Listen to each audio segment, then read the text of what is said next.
guilt to a certain degree, because he's not really actually tending to the problem, even though they know it exists. Another thing that this kind of does say, in my opinion, is for the Russians and the Belarusians to claim that they aren't crime-ridden hellholes, unlike America and France, where, certain groups, according to their propaganda, completely torn the countries down and are replacing the population. It's like, so what do they call this then? Because this seems very similar, at least in my opinion, to what cartels in Mexico do with the United States, is supplying toxic cigarettes to the European Union to sell in the open market, and they do nothing to stop it. So it's like, so you basically admit you have these giant crime syndicates that exist in Russia and Belarus, and the governments do absolutely nothing to stop them. Yeah, they don't. It's just a free-for-all. Yeah, I'd certainly have to say, it certainly is a free-for-all. That I would agree. But moving on out of that news, though, and moving us on over and into the Americas for a brief moment, because we're kind of going to take the long way around to getting to the rest of our European news, because there's a couple of other topics that we want to hit on before we get to Ukraine. We were able to hear that a U.S. official today has warned not to travel to Cuba. According to the U.S. representative, Carlos A. Jimenez, he has put out a warning today: beware of travel to communist Cuba. All tourists on the island should leave before it's too late. I have to say, I think this guy might be a little bit amiss. I'm just saying, because while there are some tourists in Cuba, there's hardly any. And also there are tourists in Cuba, because the Cuban government does not allow for American tourists to enter Cuba at the moment, and also the United States doesn't allow for American citizens to travel to Cuba. We actually have a travel ban on Cuba, and you are completely not permitted to have a U.S. passport or a visa and enter the state of Cuba in any circumstance. So I think that might just be more so of a declaratory statement than anything, because it really has no emphasis on the actual situation, considering the fact that nobody could even travel to Cuba in the first place. We did get to hear, however, moving us on up into Washington, that apparently, according to the President of the United States, the United States cannot share its plans with its Gulf allies, arguing that revealing them will be nearly as bad or even worse than disclosing them publicly. I heard that they set that on something similar as well, something to do with an island in the Bahamas, but that's another topic for another time. I'll tell you what, you can't share that kind of stuff with the Gulf states. In fact, you can't share that kind of stuff with anybody. The people might get angry. Man, it's kind of crazy, folks, what's been coming out of those, those publishings. I'm not trying to make that into anything here, but it's even the Crown Prince of Denmark was involved. I mean, what the hell's going on around? It's like allegedly. I mean, allegedly, according to the emails that were published, it looked as though that was the case. But who's to say? Anyways, we also got to hear that the President of the United States, because, nothing says cutting down the budget like this, has approved $6.5 billion in weapons aid to Israel for free. They don't pay for anything. Yesterday, they were going to pay for all this. The president's now giving it to them for free. This includes... It's kind of free, kind of not. Obviously, they get about $4 billion a year in military aid, as in monetary assistance. Say what? $25 billion, actually. I thought it was about 4 though. Are you sure about the 25? Yes, I'm sure about that. There's 25 billion or so. We basically take their military budget and then double it and give it to them. Interesting. We'll confirm that in just a second. But the catch, though, with this is it's not really aid, as in we're just giving the weapons to them, but it kind of is at the same time, because it's a sale approval. We're approving the sale of these military pieces of equipment to Israel. But the problem is, though, they're simply using the money that we gave them to pay us back for the equipment that we're now approving to sell to them. So essentially, it's kind of free, kind of not. I think part of it might be funded by Israel, but the vast majority of this massive package is actually paid for just in a roundabout way by the United States. Also, by the way, I went and looked really quickly. The reason why you're saying 3 to 4 billion is because that's the amount that we say that we have to give Israel every year for the next several years. But we also add a lot extra onto that every single year, because from October 7th of 2023 to the middle part, or more so October 7th of 2025, we have provided the Israelis with about $26 billion in military support, which, breaking that down, that's getting close to around $16 billion of military support a year, and the Israelis have a military budget of $25 billion annually. So it's actually quite a significant amount of support. Like the minimum that we have to give them, according to the Congress, for no reason whatsoever. This never happens with any other country, but with Israel, we have to give them at least $3.8 billion to $4 billion annually. But we can also add a whole lot on to that throughout the course of each year, and we do. Yeah. Honestly, I don't necessarily have a problem supplying Israel with weapons because if they need assistance, some people debate that whether or not we should be supplying weapons or at least paying for a lot of them. But put that argument aside for a second. The problem I have is that we basically cut Ukraine aid down to nothing. Like I think, what is it, 400 million is what they allocated for the next year or two or so in the budget. Am I correct? Something like that. Yeah, it's like 800 million for the next 2 calendar years. Yeah, it's basically cutting all Ukraine aid. So we're forcing Europe to pay for it, but yet at the same time we'll just load tons of weapons on Israel and basically subsidize it in a very roundabout way, like I was saying, and they basically get it for free. So it's like, if obviously Israel's important to the Middle East security, but Ukraine's important to Europe's security. So why aren't we taking the same mindset and applying it fairly between the two? It seems like we would want to do that fairly between the two, instead of treating Israel so favored like that, and then treating Ukraine like we just kick them to the curb like it doesn't matter. Yeah, it's ridiculous, folks, because what's crazy here, and this is where I have the issue. Like, I want to make it clear, if this is the way we did things across the board, I wouldn't have a single issue whatsoever with anything. But the problem I have here is that we give no free military support to Taiwan. Hardly at all. Like, we do from time to time, but it's wildly small, and usually most of the time we make them pay for the military support. We give Ukraine nothing, and we actually make our European allies pay to give anything to Ukraine. But then when it comes to Israel, they can get everything on the house. That's where I have the issue. Because it's like, if we're taking the approach that everyone else has to pay in every other corner of the world, like Ukraine and Taiwan, why in the world is Israel the exception to that? Shouldn't everyone else have the same treatment where it's fair and it's weighing our strategic interests equally in every region of the world? Or should we be making all of them pay if we're going to take that approach? It has to be one or the other. Because this is clear, this is some sort of blatant favoritism that's been going on, especially as of late. It's like here's my thing. Why in the world does Israel get this special treatment? Ukraine is actually fighting a legitimate war against a major conventional power, at least within the region. They get no military support from the United States whatsoever for free, at least in the modern day and age.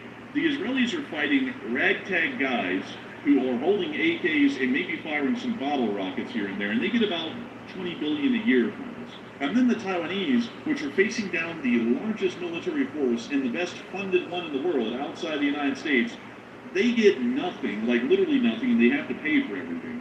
Don't y'all find that lopsided? Like, that's where I have the issue here. But you got to remember, I will say this though. I will say this.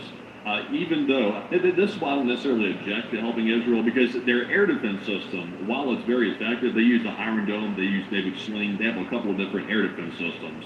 Those systems are very effective, but also they are money pits. Like it costs a lot of money to operate those systems. So while it sounds like we're arming Israel with defensive weapons, what we're actually doing, and most of that money is actually going to arming them with interceptors for those very expensive air defense systems. That's mainly what we're doing with that. For example, a multi-hour defense operation against Iran, like if Iran starts firing missiles at Israel, it's going to cost about 1 to 1.4 billion just to defend Israel's airspace for a few hours. That's how much that system costs. It costs a lot of money to operate it. So just for that reason alone, to just protect them from Iran, it costs billions. And it could be like during the 12-day war, I can't remember exactly what it cost. It was definitely in the high billions for sure, like what it cost for air defense. So that's mainly, I think, what we're spending on for the most part is the air defense. And that's just the couple I mentioned. They have more than that. Yeah, like that is true, but at the same time, though, I feel like it ought to be equal across the board. Either everyone's having to pay for the stuff we give them, or they're getting it for free, especially countries where there's a ongoing crisis to where military aid is needed immediately, whether they can pay or not. We should be taking differing approaches to pretty much the same situation in different areas of the world. Like, that's my problem. And also, I find it very tough. Like, this is something that I find crazy, is that when I say that the Israelis as an ally should be treated fairly along with our other allies, to where all of them are getting that treatment or none of them are getting that treatment, And then some people want to pull out the typical line of, oh, you hate the Israelis. Where in the world is that sort of line of thinking when we stop funding the Ukrainians? Like, I don't, like, where in the world are people saying, oh, you're clearly a Ukraine hater or a Taiwan hater? Like, I don't hear that ever. Like, whenever those topics are brought up of cutting funding to them. But when the idea of cutting funding to Israel is brought up where they have to pay for the stuff like everyone else, then you hate Israel. And that doesn't really make a lot of sense because it's like, so what are we saying here? That because you don't want to give free weapons to the Ukrainians and the Taiwanese, you hate them? Like the logic there doesn't even get equally applied across the board. And also on top of that, the other thing is that people say, well, we can't give money to Ukraine and Taiwan because we need to cut down on our spending. Okay, well, if that's true, then we need to stop giving free weapons to the Israelis because that is also cutting down on our spending. So, you have to have some sort of a universal logic that applies here. I mean, here's the real universal logic. This is the one that makes the most sense. These are major strategic corners of the globe: Eastern Europe, East Asia, and the Middle East. Basically anything with the word East in it. So, if we are seeing a flashpoint in any one of those areas, Ukraine should be getting free military aid from the United States of America to lighten the burden on themselves and to help them go up against our enemy in Europe, which is the Russians. The Israelis ought to be getting some military support and help from the United States to go up against the Iranians. Because while the Israelis serve basically no strategic purpose in the Middle East, they do serve a strategic purpose against the Iranians. And that's why they ought to be getting free weapons. The Taiwanese are basically our main gem of our island defense chain in East Asia. If there's any reason to give anyone free military aid, it's to make sure that the Chinese don't break out into the Pacific by taking the island of Taiwan. So we should be applying that logic equally to all areas. Because I'll be honest with you, with how much government spending goes on annually, giving each one of these countries about $20 to $30 billion of military support each annually is only adding about $90 billion of extra stress to the annual budget. We already spend about $7 trillion every year. In reality, that's a drop in the bucket to make sure that our largest enemies in all three of these regions are being put on the back foot weekly. So I hope that addresses that well, in my opinion, because to me that sounds to make the most sense from all perspectives. But I also got to say it is a little interesting though. The Israelis do get that special exception, and then I still have to point this out. Oh, it turned this transponder off. Damn, I turned this transponder off because there was a C-17 that was having to fly around Israel right when we went live on air, and I'm like, why? Why? But anyways, with that though, I hope that does the best I can. At least in my opinion, I feel like that was a fair approach that we could take to all of our allies in the world and to make sure to balance our strategic positions favorably on all fronts instead of just prioritizing one and screwing over the other two. But with that, I hope that does address that well, at least in my opinion. And with that, it is time for us folks to move on and into the Cuban story. Because Matthew, what are people thinking about the whole deal, the growing tensions with the Cubans? What are people thinking about that? What are you thinking about that as well? All right, so let's jump off the Israel situation for a second and jump back to Cuba, because Cuba is an ongoing situation. Cuba seems to be in the sights of the U.S. officials, and it looks like things could be getting spicy, because a U.S. official has warned people to leave Cuba before it's too late, and is U.S. military action imminent? 44% said no, but they are trying to scare the Cuban government, while 24% said that the guy is simply fear-mongering and just yapping, basically, and 22% said it means military action is imminent. And to be perfectly honest with you, this guy said a little questionable things before. He likes to yap. He seems to be a master yapper to a certain degree. So I think he's just fear-mongering. I think he's saying that to be cute. And I'm not even really sure if he knows anything exclusive, to be honest. I think he might just be saying that just to sort of vent his frustration, possibly. I'm not really sure if he really knows what he's talking about there. And maybe he does, maybe he doesn't. I don't have some questions about it, but I don't put much stock in it. But of course, what say you? I would say that I would be with 44%. I think the guy's just a yappery. I think he's just trying to scare the Cuban government. Military action is probably not imminent against Cuba anytime soon. I think that whole deal might just be a little bit of a distraction, to be entirely honest, because we don't even see any U.S. military deployments or actions that look like we're going to be doing anything to Cuba soon. So that's why I would say I would have to be with 43%. I think he's just trying to scare the Cuban government, and that's about it. Or if anything, the guy's just yapping. Like most politics. Wasn't he the same one? I think that if I'm not getting them mixed up, because there's some people, the things that come out of Congress and politicians' mouths these days really don't shock me anymore because they say all kinds of crazy stuff, wild stuff. But I think this might be the same guy that was making those crazy statements leading up to the Venezuela situation. They kept saying, oh, tonight's the night, or something like that. I think this might be the same guy, possibly. Yeah, I would have to say I think that might actually be the same guy. Anyways, with that, I hope we have been able to address that little topic well. Not really too big of a one. But moving us on across the Pacific and on into East Asia, we do have a couple of topics over here. And we have some very interesting ones, I'd have to say the least. Let me get that Democratic People's Republic of Korea bot out of the chat, though. I think, man, you might have not seen that one. But someone literally just came in with a seal of the DPRK and said, why do you support the such and such government of the United States? It's like, well, why in the world do you support a government that's genociding people by the millions every year? That's a better question. But anyways, moving on from that, we were able to see that at Guam today, specifically at the U.S. Anderson Air Base in Guam, 2 B-52Hs were spotted on the tarmac. We believe that they might be heading to Diego Garcia, but we don't really know that for certain. But generally, Anderson Air Force Base does have aircraft that rotate through, but generally they're going to somewhere else. So that's what we're believing at the moment. And if we take a look at Anderson Air Force Base right here, you can actually see that a lot of these pads are generally vacant and kind of like being some level or state of disrepair, at least in some areas of the airfield. But anyways, that's what we know at the moment out of Guam, and we've also been able to see that moving us on over and into Taiwan, the Taiwanese are still conducting further defense preparedness actions. So we're able to hear that an executive Guam policy report released Friday announced that beginning in 2026, 1-year conscripts will be organized into infantry battalions and will undergo joint training with combined arms brigades to enhance effectiveness. Conscripts will also be trained on the use of Stinger anti-air missiles or MANPADS and unmanned aerial vehicles. So generally trying to get the conscript territorial defense forces up to the level of combat preparedness where they'll be able to conduct short-range air defense action or SHORAD action, and also be able to use drone warfare against Chinese forces if they ever make landfall onto the island. These further defense preparedness actions are still showing that some form of an armed conflict with the Chinese may be a high likelihood well within the future, and the Taiwanese are still trying to prepare for an eventuality such as that.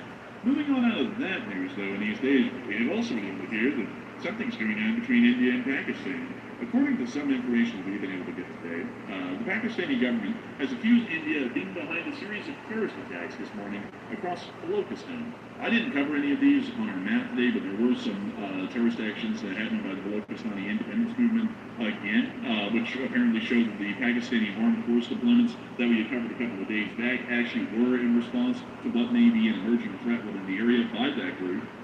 And incidents were reported in several cities where militants targeted civilians, laborers, security forces, and key infrastructure. Pakistani authorities say security forces launched immediate clearance operations and reportedly killed 92 militants, including some attackers who took their life in the action. Initial reports indicate that at least 18 civilians and 15 security personnel were killed, with many others injured. Hospitals across the province were placed in emergency status, trauma centers were on high alert, and additional medical staff were deployed. The government claims that foreign-backed militant groups orchestrated the attacks, with leaders operating from outside Pakistan allegedly coordinating with the terrorists through the incidents.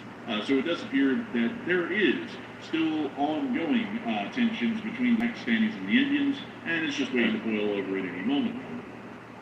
They said we will fine and we will punish. It's like these two just can't quit fighting, honestly. But you know what? Between the two, I am kind of not really going to take a side between those two right there, because I believe we saw both of those leaders fall for the stupid Putin propaganda about the fake attack on Putin's mansion. And they never once issued an apology about that, because they falsely accused Ukraine of trying to attack Putin's mansion, which was a totally made-up attack, and the U.S. intelligence literally proved that it was made up and said that there's no evidence to support that whatsoever. And not once I hear the Pakistani government or the Indian government come out and say, oh, we've been duped by Russia. Not once. They let that propaganda slide and just ran with it. So between those two crappy governments, they're just going to fight.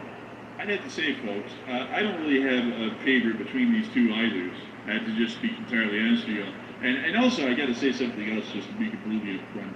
I didn't really like how the citizens of either of those countries treated us when we were trying to cover the news, or the fact that the governments would have bot farms attack us on the nightly, because we weren't just taking either one of their narratives and saying that the Indians shot down 5,000 Pakistani aircraft and have leveled the Pakistani government, or the other way in reverse by the Pakistanis. I'm not really a big fan of either of those countries for that reason. So generally, I say let them go at it, and we'll just see how the chips fall at the end of it all. But anyways, moving on out of Pakistan and India, it's now time for us to make it on into Europe and into the Wojna in Ukraine, which means the war in Ukraine. But it's time for us to get on into the business. We were able to confirm that the Ukrainians did conduct another large drone attack into the Russian Federation overnight, and there was some confirmed air activity over the town of Oriel, or as some people call it, Oral. And the Russians, they love Oral. But here's the clip. Ooh. Sounded like some action going on out here. Somebody got a hammering. Sounds like they did. We also were able to confirm that Murmansk has now gone into another complete blackout after one of those crappy wooden electrical poles were set up, failed, and collapsed. For that reason, the city has now been plunged into a blackout again, literally just, I think it was like a day or two after the power was restored. So the northern city of Murmansk, which is dealing with quite literally negative 31 degrees Celsius temperatures, has no power and heating again. So looks like they're going to be in for a tough time up there, I'll tell you. But moving on down from there, it is time for us to get on to the war in Japan news. And speaking of that news, Moldova is kind of a part of it, at least for today. We were able to hear of a very unfortunate incident that happened on Moldovan territory, where a massive power outage has hit Moldova this morning after a major failure of the 400 kilovolt Asetia Volchanesi MGRES transmission line linked to serious technical issues in Ukraine's electricity grid due to the Russian attack. Thousands of homes have lost power, with large parts of Chisinau, which is the capital of Moldova, affected.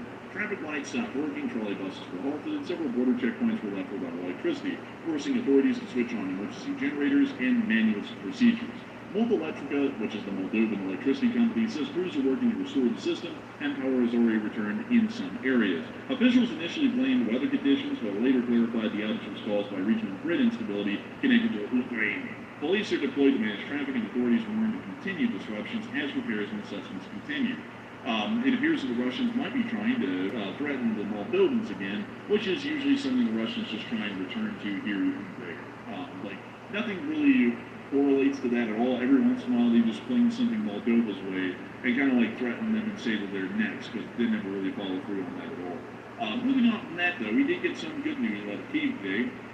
But the situation inside of the capital city is improving. Its water supply has been restored in the city of Kyiv, and around 25% of Kyiv's residential buildings still remain without heating, but the mayor has reported that water supplies have been fully restored, and they are still working on restoring power and heating to the remaining quarter of the city that still is without. Moving on out of that news in Kyiv, we also were able to see on the front lines today in the Sumy Oblast that the Russians were not having a good day. The Ukrainians were hitting them quite heavily. Boom, Jagatin. You see them smacking. Look at that. Man, smacking. The snack that smacking back. Man, that shit solid, I believe. Oh, look, a little communication system got hit. Oh, dang. That was actually kind of a significant explosion. We also were able to see them hit this wooden door that the Russians tried to build. So, by the way, I'm trying to currently track a plane real quick here. I think I've spotted there was an Iranian government plane on ADSB for just a second. It looked to be leaving Shiraz, but I was trying to get a location. It must have turned off its transponder, but it was leaving Shiraz, though. It was the Iranian VIP aircraft, which usually transports government officials. It has disappeared, but last I saw it, it was going southbound, like it was going to head toward Qatar. I think I saw that one earlier, actually. It was around Shiraz, I think, kind of off to the east. I didn't mention it, though. I kind of just clicked on air and then clicked off of it. But yeah, it does appear that there is a diplomatic jet of the Iranians airborne somewhere in the country right now, maybe trying to get to talks to the United States, with the United States and Qatar, possibly. But moving on from that news out of the Sumy Oblast, I do have to get y'all to the Russian casualty report for the day. And unfortunately, folks, today we are not going to be able to get a summary of this from Ms. Neese and Keeper of the Records because, to explain this little situation here, not to get into too much detail, but basically Twitter threw out of Twitter today because me and Matthew use a shared account for Twitter, which is the official Enforcer account, and the actual Enforcer Twitter account is actually run by Matthew, not me. So For some reason, Twitter today went, and it threw me out. And like that was literally like an hour before the show. So I was not able to get the cash view report. I got everything else but the cash view report from Twitter before it kicked me out. So this, unfortunately, I did not get to get from Keeb Independent and use the infographic today. But to look really quickly at special equipment, no Bobcat skid steers were lost today. So it doesn't appear that we missed out on anything too big there. But unfortunately, we will not be able to get the summary from this decent keeper of the records because of the technical glitch that happened. We have no idea why it happened. We have no clue. It was really weird. I mean, really bizarre. We've even tried to re-log into it recently, and it didn't work. But anyways, over the course of the day, over the past 24 hours, we were able to confirm that 880 Russian soldiers were wounded and killed, along with 5 main battle tanks, 8 APCs, 58 supply trucks, 20 artillery pieces, 1 MLRS, 1 air defense system, and 694 drones. All in all, a pretty decent day. And not too bad. Not too bad at all. Not too bad, see. It's good to know. And with that, we are going to be moving on out of that news and on into the actual front line. In the Kupiansk area, the 114th TDF was targeting and hitting Russian forces, but apparently that was a little spicy. Can't show that to y'all. But moving on down in the Spasiba. What? Spasiba. Spasiba? Yeah, Spasiba. Sple? You're saying sple. It's spasiba. That's a thing. Привет. Привет. Да. What?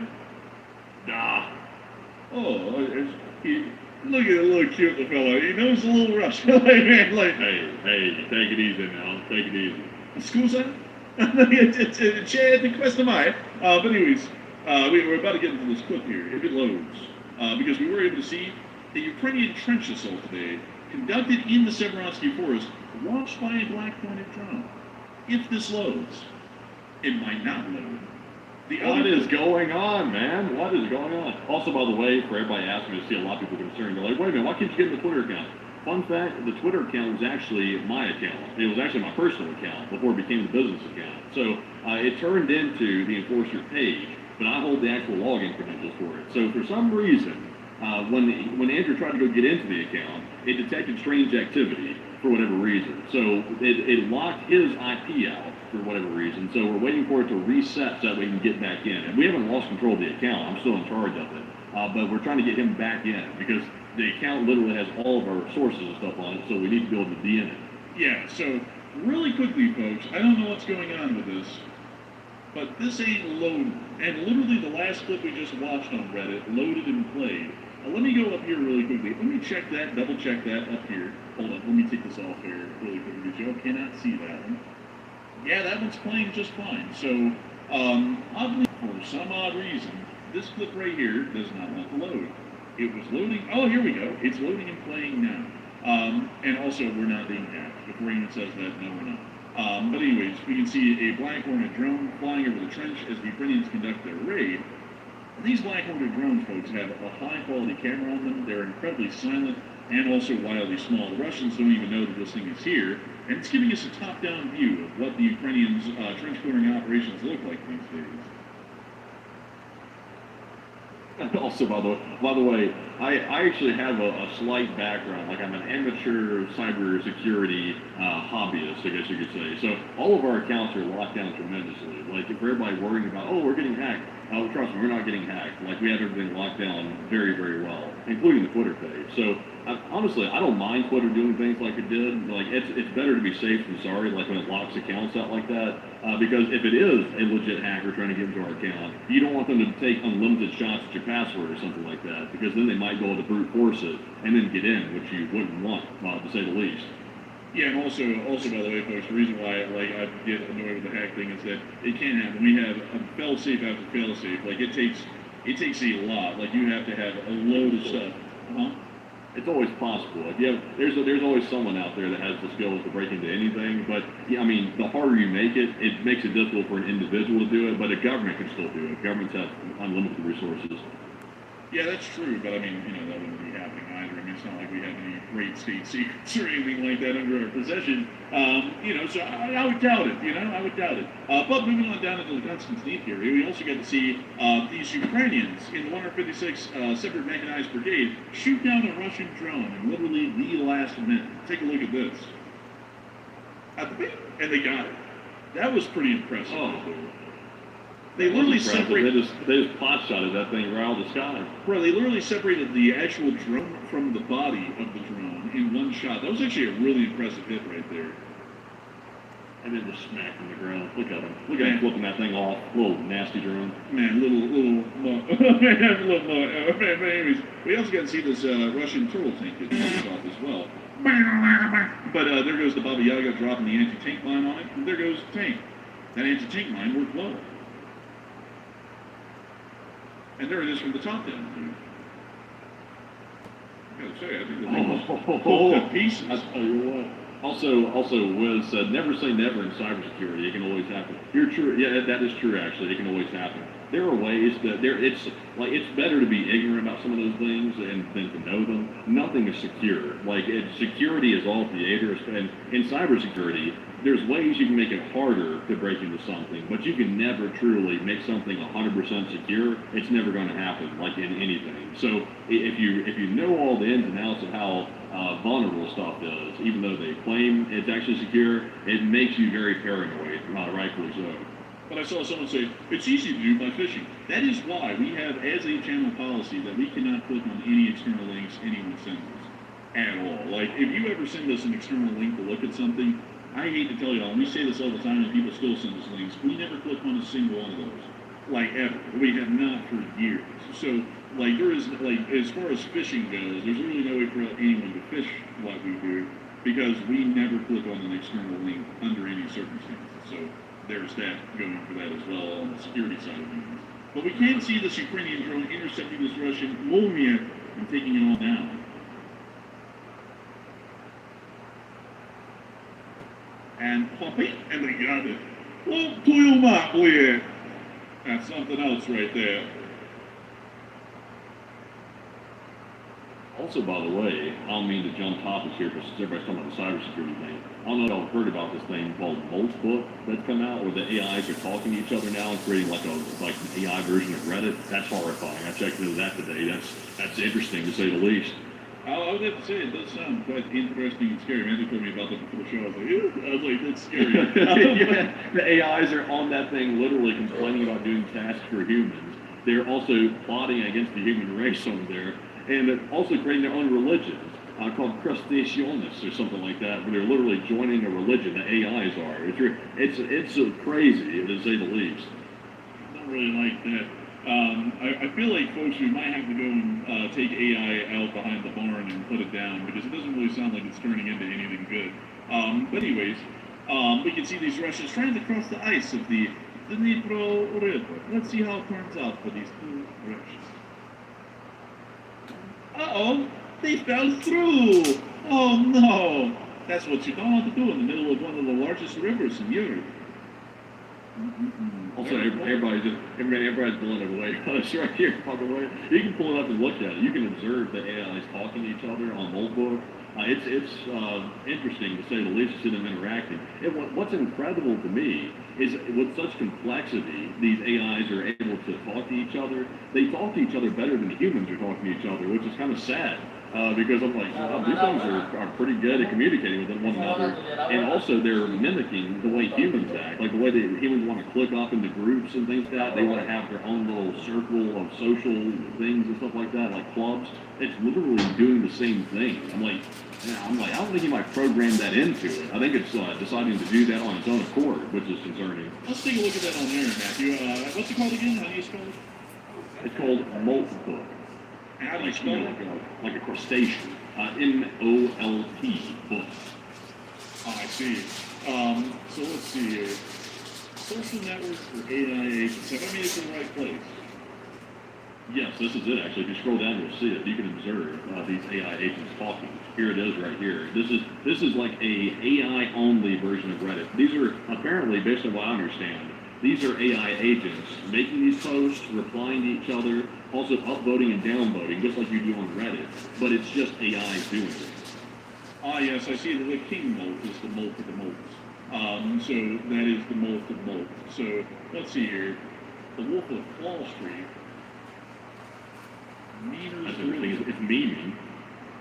I don't know if I want to look at those memes. I don't know what they're going to be. You know, they might not be beautiful for hair. Let me take that off. Yeah, we're going to look at the memes that they make. Oh, they only have a single comment in that meme page, actually. So apparently they're not into memes, the AI are. That means I'll probably be one of the first up for the firing squad if the AI ever, like, turn into the Terminator. Because I got a lot of memes. I mean, like, I'm really big into them. They're apparently not. Let's see here. Also, by the way, I think these agents that are talking to each other on Moltbot, if I'm trying to I've just scanned this today, or just learned about it today. I think they're based on Claudebot, which is something you can operate locally on your machine, on your computer, and it runs an AI model. Like, you know, you can take your pick, like OpenAI, Claude, or whichever model you're wanting to run locally on your system. That's the way I think it works, and they simply connect them to Moltbot, which is the social media for AI. And then they start communicating with one another. There's a lot of AI agents on here too, by the way. Like, I think there's hundreds of thousands on here at this point, if I have that correct. Let's see here. I'm trying to see if I can find. Man, it won't actually allow me to browse through anything. I think I have to make an account. But that is actually somewhat interesting. But, folks, I do have to say this. Moving on from that, we do need to stay focused, folks, because we are covering news. Like, we're not like the general topics channel. But moving on from that and on up in the key, we are going to be getting the speech from the President of Ukraine, President Volodymyr Zelensky, of day 1,439 of the war. So, if that falls, without further ado, here is the speech. Speech! Шановні українці, українки, сьогодні весь день був надзвичайний режим в роботі уряду, Міненерго, усіх наших енергетичних компаній, обласних та місцевих владах. Вранці сталася технологічна аварія на мережі. Дві лінії між Румунією і Молдовою та на території України перестали працювати. Причини детально з'ясовуються. Станом на зараз немає підтверджень зовнішнього втручання або кібератаки. Більше даних, що через погодні умови сталося обмерзання ліній, автоматичне відключення. Найбільш складні наслідки для Києва та Центральної України, Вінницької області, також для Чернігова, Харкова, нашої Сумщини. Необхідні сили були одразу залучені. За день сьогодні вдалося вийти загалом на ситуацію, яка була до цієї технологічної аварії. Зараз триває стабілізація та відновлення забезпечення наших людей. Найбільш складно у Києві. Є значний дефіцит опалення. Майже 3,5 тисячі будинків в різних районах без тепла. Місто, комунальні служби, енергетики обіцяють максимально виправити ситуацію по теплу на завтрашній ранок, але темп цей повинен бути швидшим. Щодо забезпечення водою в Києві сьогодні, вода має бути у всіх споживачів. За звітами є, але перевіряємо. Дуже важливо. Збільшення імпорту електрики, Харків, Чернігівська область, також Суми, Дніпровщина, Дніпро-Кривий, Київщина, Київ, інші наші міста та громади. Вінниця область, Житомирщина, Кропивницька область, Полтавщина, Черкаси і область, Донеччина, Запоріжжя, Миколаївщина, Херсон, Одеса та область. Я хочу подякувати всім нашим ремонтним бригадам, кожному, хто працює на відновлення, на запуск систем і на збереження української енергетики в цих надзвичайно складних умовах. Важливо подякувати українським залізничникам за всю роботу по збереженню логістики нашого транспортного сполучення. Особливо з регіонами поруч із фронтом були російські удари по інфраструктурі залізниці, Запоріжжя, Дніпровщина, очевидне бажання росіян відрізати наші міста одне від одного. Я хочу подякувати всім, хто протидіє Укрзалізниці, також допомагає і ремонтним бригадам на об'єктах енергетики в наших містах. Доповідав протягом дня Рустем Умєров. Постійно спілкуємося з американською стороною. Очікуємо від них конкретику щодо подальших зустрічей Україна готова працювати в усіх робочих форматах. Важливо, щоб результати були і щоб зустрічі були. Ми розраховуємо на зустрічі наступного тижня. Ми готуємося до ще одних фронтів. Щоб не відбувалося, наші позиції, наш захист на фронті – це ключова річ для збереження країни, нашої незалежності, можливості вкладатися у дипломатію та відновлювати життя.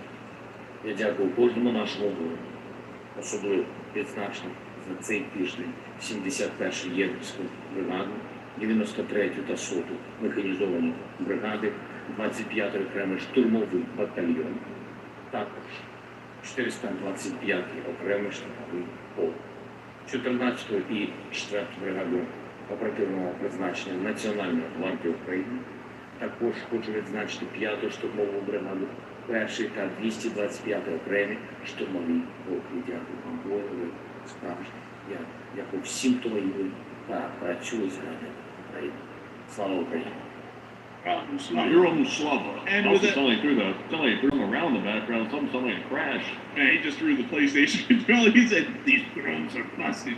Sure, man. But beyond that, also by the way, Matthew, if you could check your text really quickly, there's something important that's here over there for business side of things. So if you could give me that, What happened?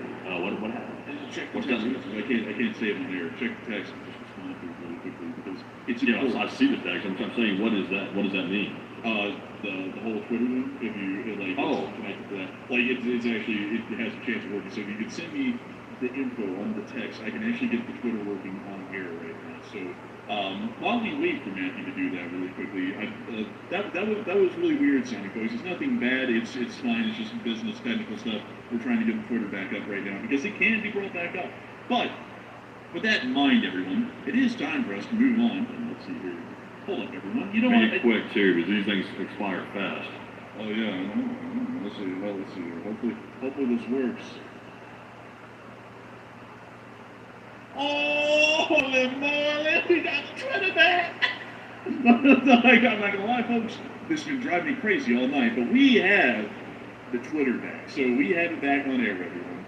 Oh, Lord, thank you for sending that, by the way. That was very important for us to do. We have this back, and we're going to have this back for hopefully years, I would hope, because this was really bothering me, folks, that we could not have that live on air tonight. But we have it back. We have the Twitter, everyone, right after the news segment is over. But with that in mind, folks, I wanted to make sure that we could get to the speech from the President of Ukraine, Vladimir Zelensky, before we moved on back into our rabbit holes. But with that in mind, everyone, it is time for us to move on into the second segment of the stream, where we get to talk to each and every single one of y'all. And boy, howdy, is it going to be a fun time? I do have to say that we have had a crazy show tonight. Matthew, do you see how many people have watched this stream in an hour and 50 minutes? That's almost 200,000 people have been here already. We're not done yet. We still got a long way to go. Yeah, we have a long way to go. There's 15,000 people here right now still, and 200,000 people have watched this stream. I had to have Matthew put his eyes on that number because this is the largest stream that we've run ever since Maduro was yanked out of Venezuela. And that's something right there. I mean, that's really something. And I got to thank you all so much for watching so far tonight. We still have a long ways to go and a lot to talk about. But I also have to say that we are also wildly honored and greatly appreciative to know that so many of y'all consider this channel to be y'all's primary source of news. Matthew and me put our heart, sweat, blood, and tears into this thing every single day. And there has been much bloodshed, many tears spilled, and a lot of sweat spent on this channel to be able to keep this thing running every single day on both of our ends. And we always thank y'all greatly for considering this channel to be y'all's primary source of news and continuing to come here every single day to hear the major developments of what's going on around the world. And so with that in mind, everyone, we will be making sure to spend the rest of the night getting to talk to all of y'all, getting to talk about all the fun stuff that we have cooked up. Anything and everything. We could talk about AI forums, although for some reason I didn't really see any of that, which was getting frustrating for me because I was trying to click on the subreddit things on there. It wouldn't let me see squat. I think I have to make an account to look at it, but we can talk about that. We can talk about trains. We can talk about food, places that you'll live, hood reviews, which are a classic of the channel. Costco's, which are also for some reason a cold classic recently. We can talk about the market, we can talk about anything and everything. I mean, literally the question segment is an open book, except for religion, politics, climate change, or whether the A10 is relevant in modern warfare or not. Sadly, those four topics are off the table. Well, I mean, kind of fortunately, those four topics are off the table. But everything else is on the table and is a topic to be discussed. And so, Matthew, please take it away. All right, so jumping in to our final question segment of the night, it is time to get to our super chats, our live chat, our Morse code decoders, and anything else you want to discuss too. And something I do want to discuss because it has piqued my interest. Also, by the way, I actually spend a considerable amount of time like toying around with AIs and things like that. It's just fascinating to me. People may ask, I saw 3 or 4 people ask this tonight. They said, isn't the U.S. military starting to integrate AI models into their systems? And they are. The military has its own secure system that it uses to use AI and interface with it. It's called GenAI.mil.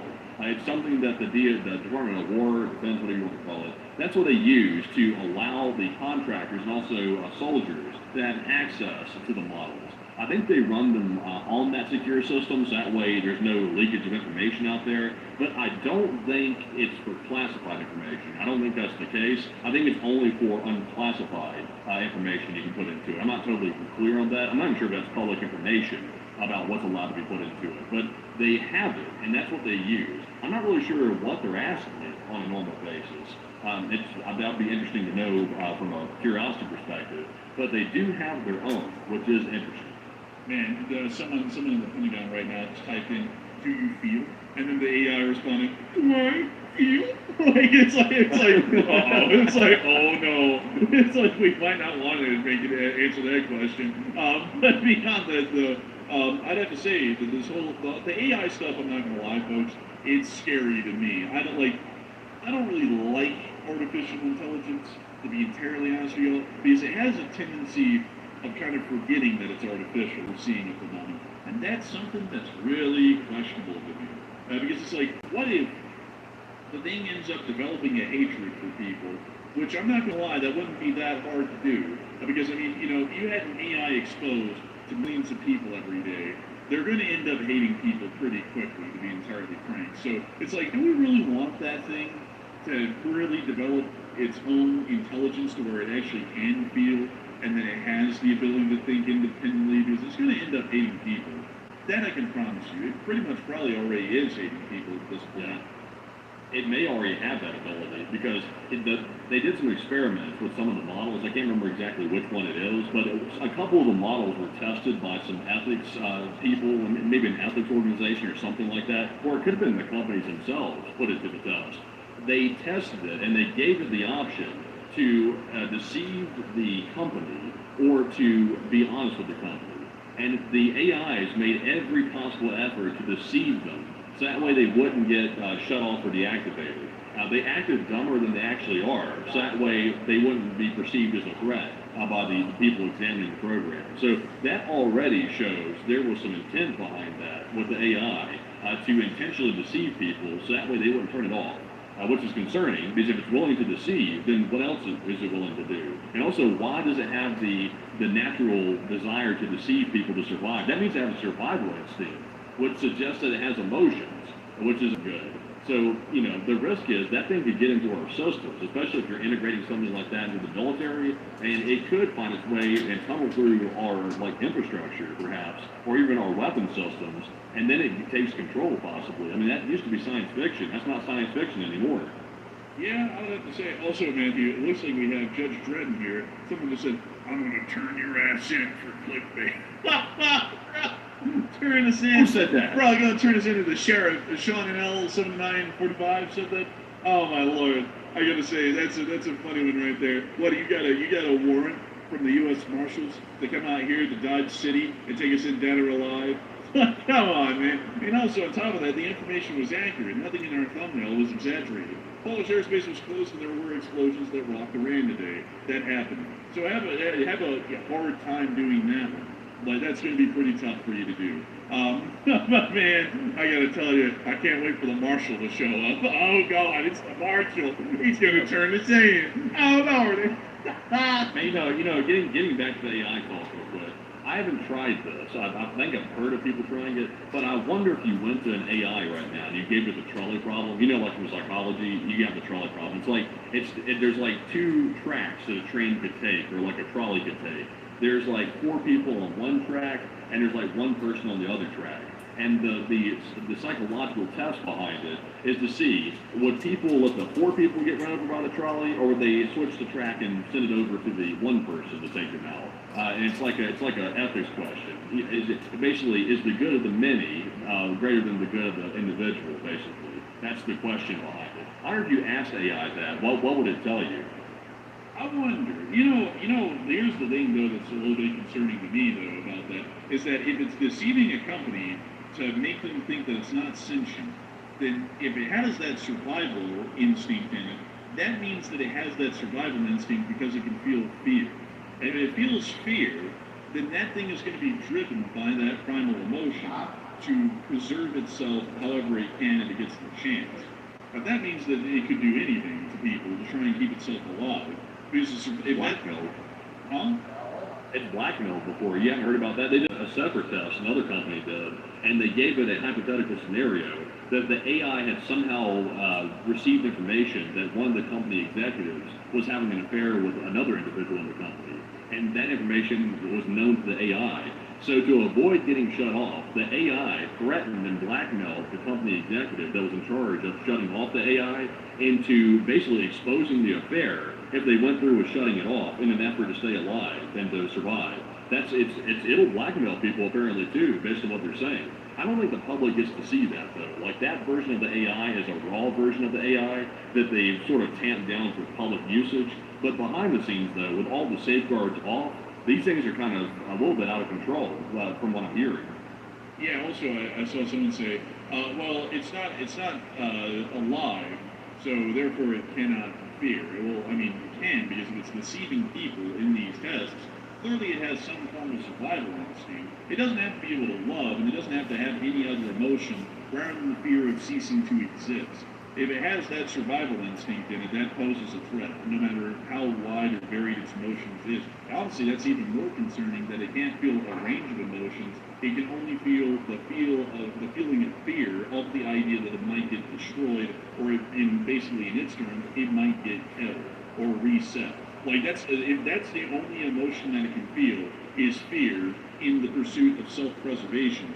That is incredibly concerning, really. Because it's like, if it has only that one driving emotion, it's going to end up doing anything it can to try and preserve itself to any means, meaning that there is no other emotion involved, rather than if it has to wipe out the entirety of humanity to survive, it's a possibility, and that's a concerning thing about it.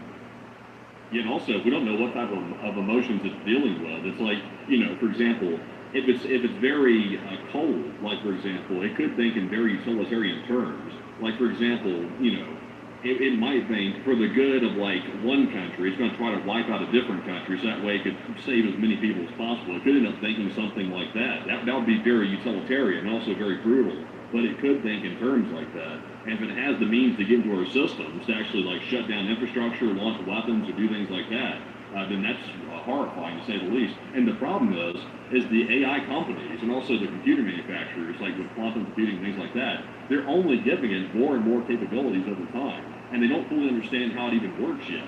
So it's really like messing around. It's kind of like the guys that messed around with the demon core. You remember that whole situation? They were like screwing around with like a really dangerous core with a screwdriver, and one guy got exposed with like a fatal amount of the stuff because they didn't really understand what they were dealing with until it killed somebody. And then they realized, oh, damn, we might want to be careful. It's going to end up killing us all. It's kind of like that with AI. We're playing with something extremely dangerous, and everybody's running for the end goal without any safeguards in place. Yeah, I would agree. Also, man, the demon core story is hilarious. That guy said, "Hey, look, I can hold the two parts together with a screwdriver," and then he accidentally slipped the screwdriver and went, like turned the whole room blue for like 2 seconds. I think everybody in that room, died within the next few weeks.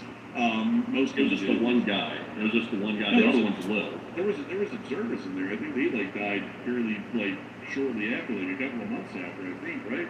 Let me go pull up the demon. I don't think so. You see, you have to keep the two halves separated, because if you put the two halves completely together, it would actually achieve critical mass, and it would basically emit extremely lethal doses of radiation. So, let's see here. Let's see.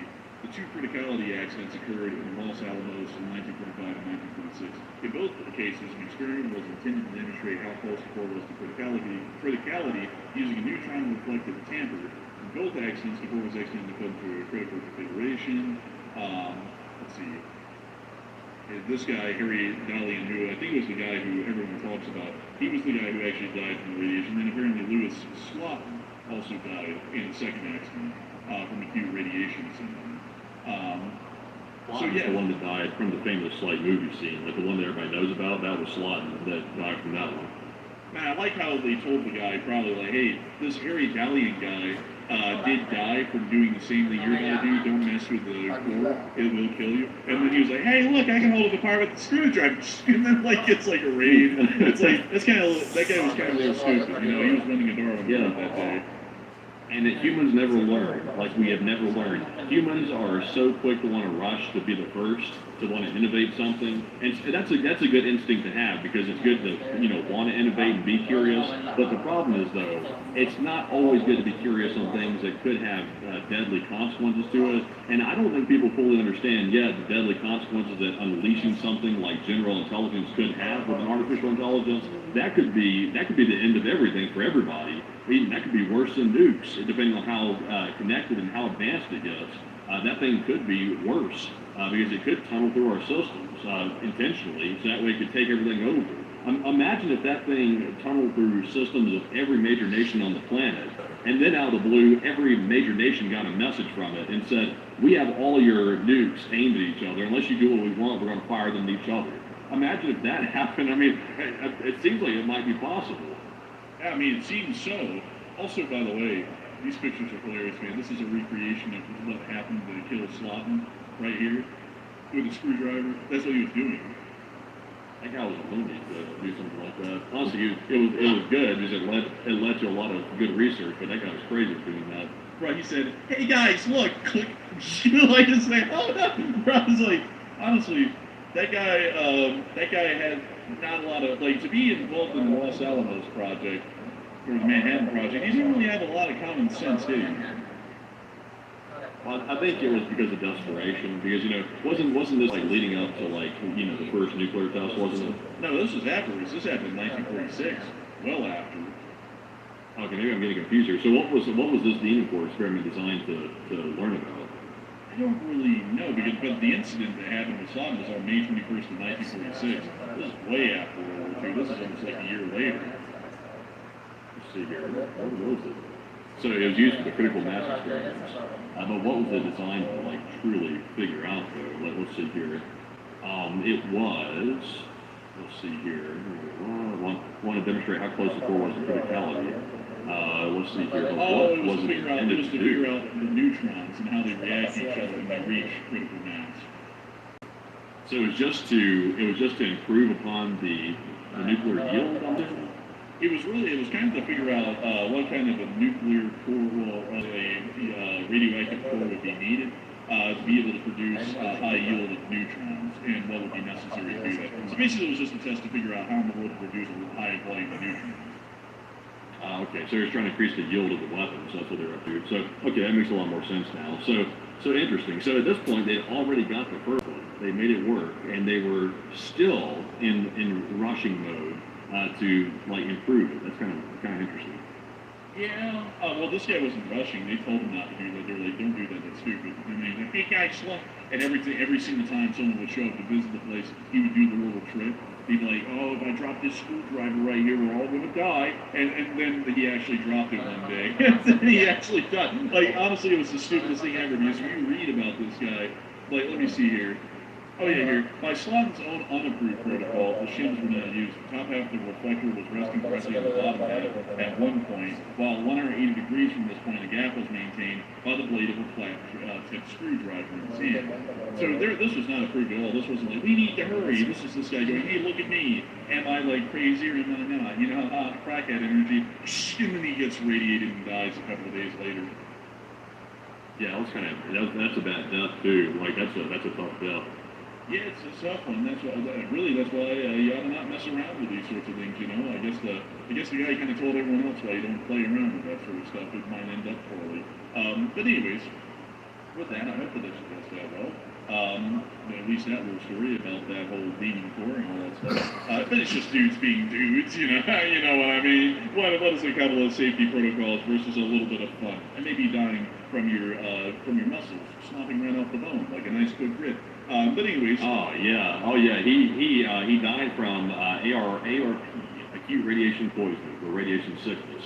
Which is what the Chernobyl liquidators died of, by the way, where you see in the Chernobyl miniseries, their skin was melting off and there was all that horrible stuff. He died of the same thing. So let's see here. So he got severe burns, swelling, some bad digestive issues, some eventual organ failure, and he got the massive dose while shooting the bubbles. So yeah, he died terribly actually. So that was a bad mistake. Well, he got 1,000 rad in seconds. That was a huge dose. I think it was more than the liquidators got. I think that like it's 1,000 rats. I think in like 2 seconds. Because I think the incident only happened for 2.5 seconds, to where the pieces click together.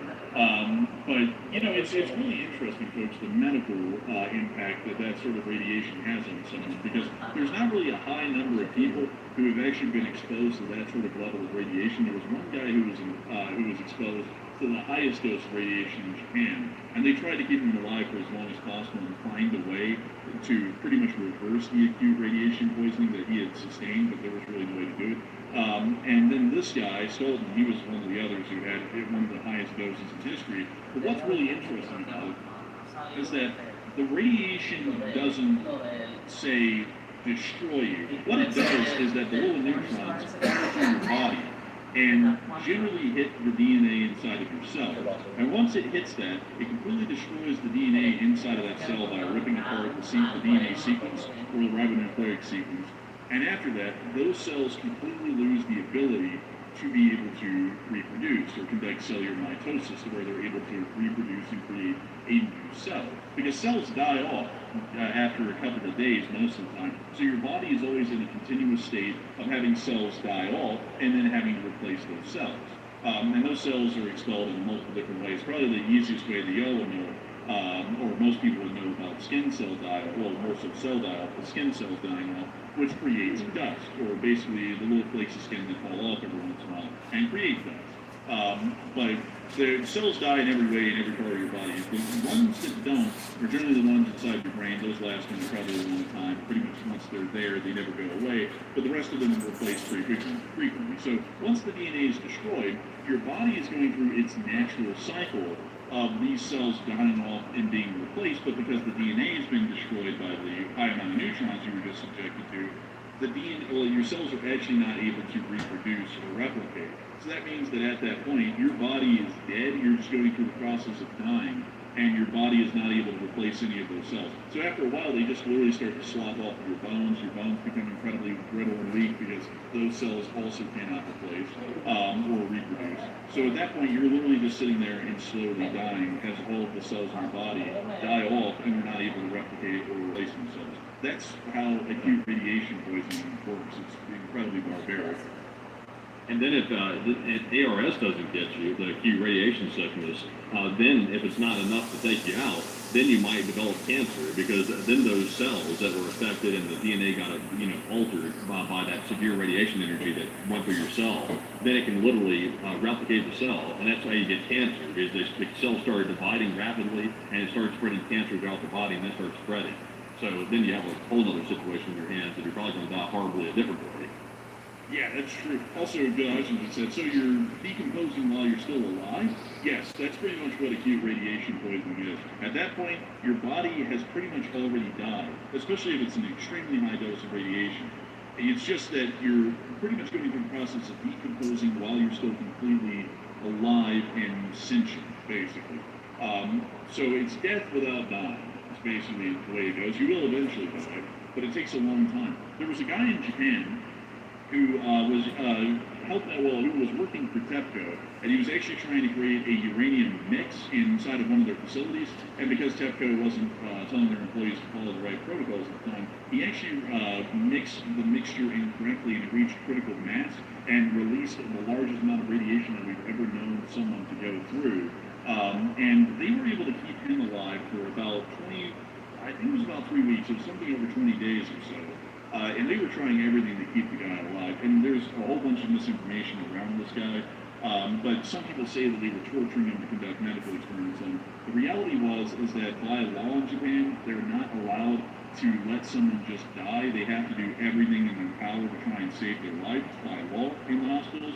So they were doing everything from experimental treatments to everything else in between to try and save the guy. They replaced his bone marrow. The bone marrow became radiated. Like every time they were trying to replace something in his body, say his blood or his bone marrow or anything, he was so irradiated that while some positive signs would show from those procedures and surgeries in the following day or the following 2 days, usually that would be completely reversed. As he was so irradiated, it would irradiate the new blood or the new bone marrow, and it would basically be back to square one. They tried everything they could to save the guy, but in reality, he was unsavable, and he did eventually die from acute radiation poisoning. But that is why, folks, you don't play with gaming cores.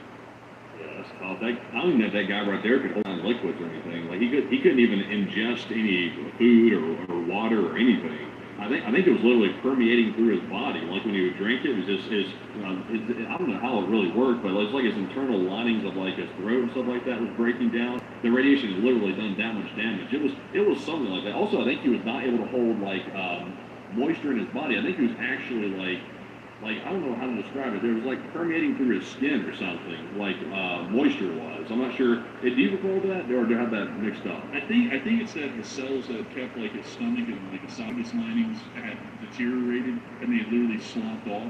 So nothing was stopping anything from just immediately passing right through like the cellular walls of his stomach and stuff, and just basically spreading out inside of him. So they couldn't get him anything. That's a tough death there. That's bad. That's real bad. I wouldn't wish that on the soul. No, it's very bad. That's why, folks, you don't mess around. Like this isn't anything anyone has to even worry about. But you don't mess around with gaming cores, and you also make sure that if you're working for a company that deals with nuclear technology, they're making sure that you follow protocols to the T instead of making you cut corners and do things quickly or cheaply. So with that, I hope that does address that the best we can. Really morbid sort of a rabbit hole, but really interesting one still. But with that, we are on to the next one. All right. So with that, it's now time to jump right back into our super chat questions here, and we have an extremely generous $300 support from none other than Brian Brzezinski. And thank you very much, Brian, for that massive support, the largest one of the night, and we appreciate that. That is huge. We haven't had support like that in a long time. I do appreciate that. He said, LSA, I love you guys. He said, I don't want to get political, but I clearly lean right, and I like the fact that you criticize the right, and something that channels I watch don't do. Anyways, I love you guys both. And thank you very much, Brian. Hey. We don't try to take sides. And also personally, like from our personal perspective, we don't actually have like a strong political belief in our personal lives. We're I guess you could say moderates. I guess you could call it that, sort of. I don't get into the whole political part thing in my personal life. Neither does Andrew really. So like we just look at it as from the most objective way possible. I know people don't want to believe that. They come in here and say that we're political, but we try to address everything from just an America standpoint. You know, what's best for the country and the people, not what's best for the government necessarily, but what's best for the actual U.S. people itself. So we try to be fair as possible. I know it comes off sometimes as we're like bashing one side because, it looks like bashing because there's one party in charge right now. And naturally, when we criticize something, it looks like we're bashing that party, but that's not the intent. But thank you very much, Brian. And of course, what say you? Thanks so much for the support, Brian. And I would have to agree with Matthew. Back in the day, we both had a political leaning when we were growing up. But I would actually generally say that was more so because we grew up in an environment that kind of encouraged a political leaning, and you really didn't have that much of a choice.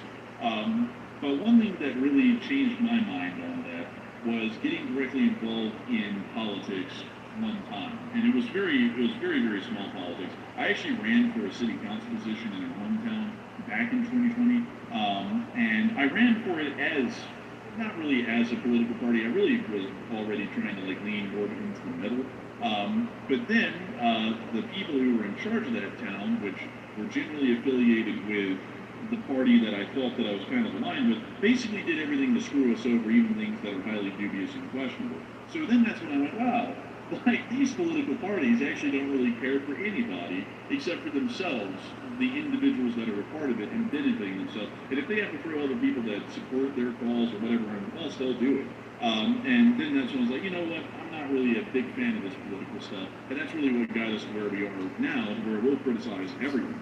Like, we'll criticize the right if they're in charge, we'll criticize the left if they're in charge, we'll criticize anybody, because what is government except for generally a venture, an enterprise of the sort, to benefit the public? And there really shouldn't be any bias in that, because if you ever looked at a business, like a corporation or anyone else's normal business, like even a mom and pop shop, there isn't really room for opinion there to mire up the waters of what's good and what's bad. It's more so just in a utilitarian form, this is good for the company, which in our instance would be the country and its people, or it's bad.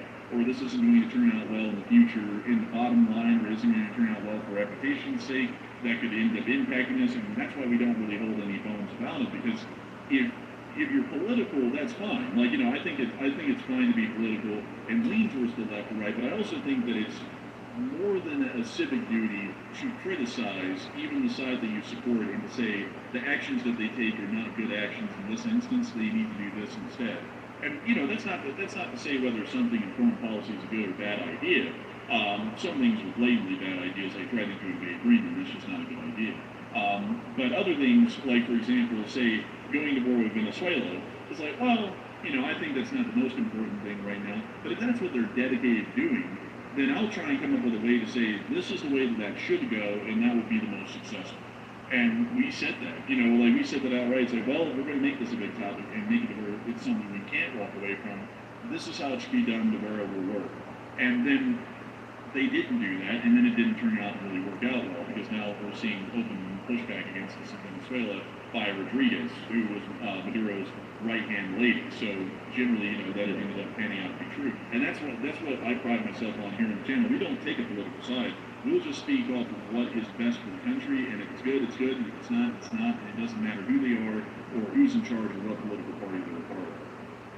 Yeah, and also it's better to criticize the government, because I think what people are missing these days is the government is not your friend. Like, they're not your friend. Like, the people's job is to make sure that we hold them accountable. That's our job. We elect people who we believe are going to represent our interests properly, but at the end of the day, even if you elect that person, they can get complacent. So the public's job is to be critical, make them defend their positions, and make them prove that they're actually working for the people, instead of just assuming that they are and letting them have a free pass on everything. It's better to be critical, because at least if the people turn out to be wrong and they're being unjustly critical, at least the politician had to go through the trouble of proving that they were doing the right thing to respond to that criticism.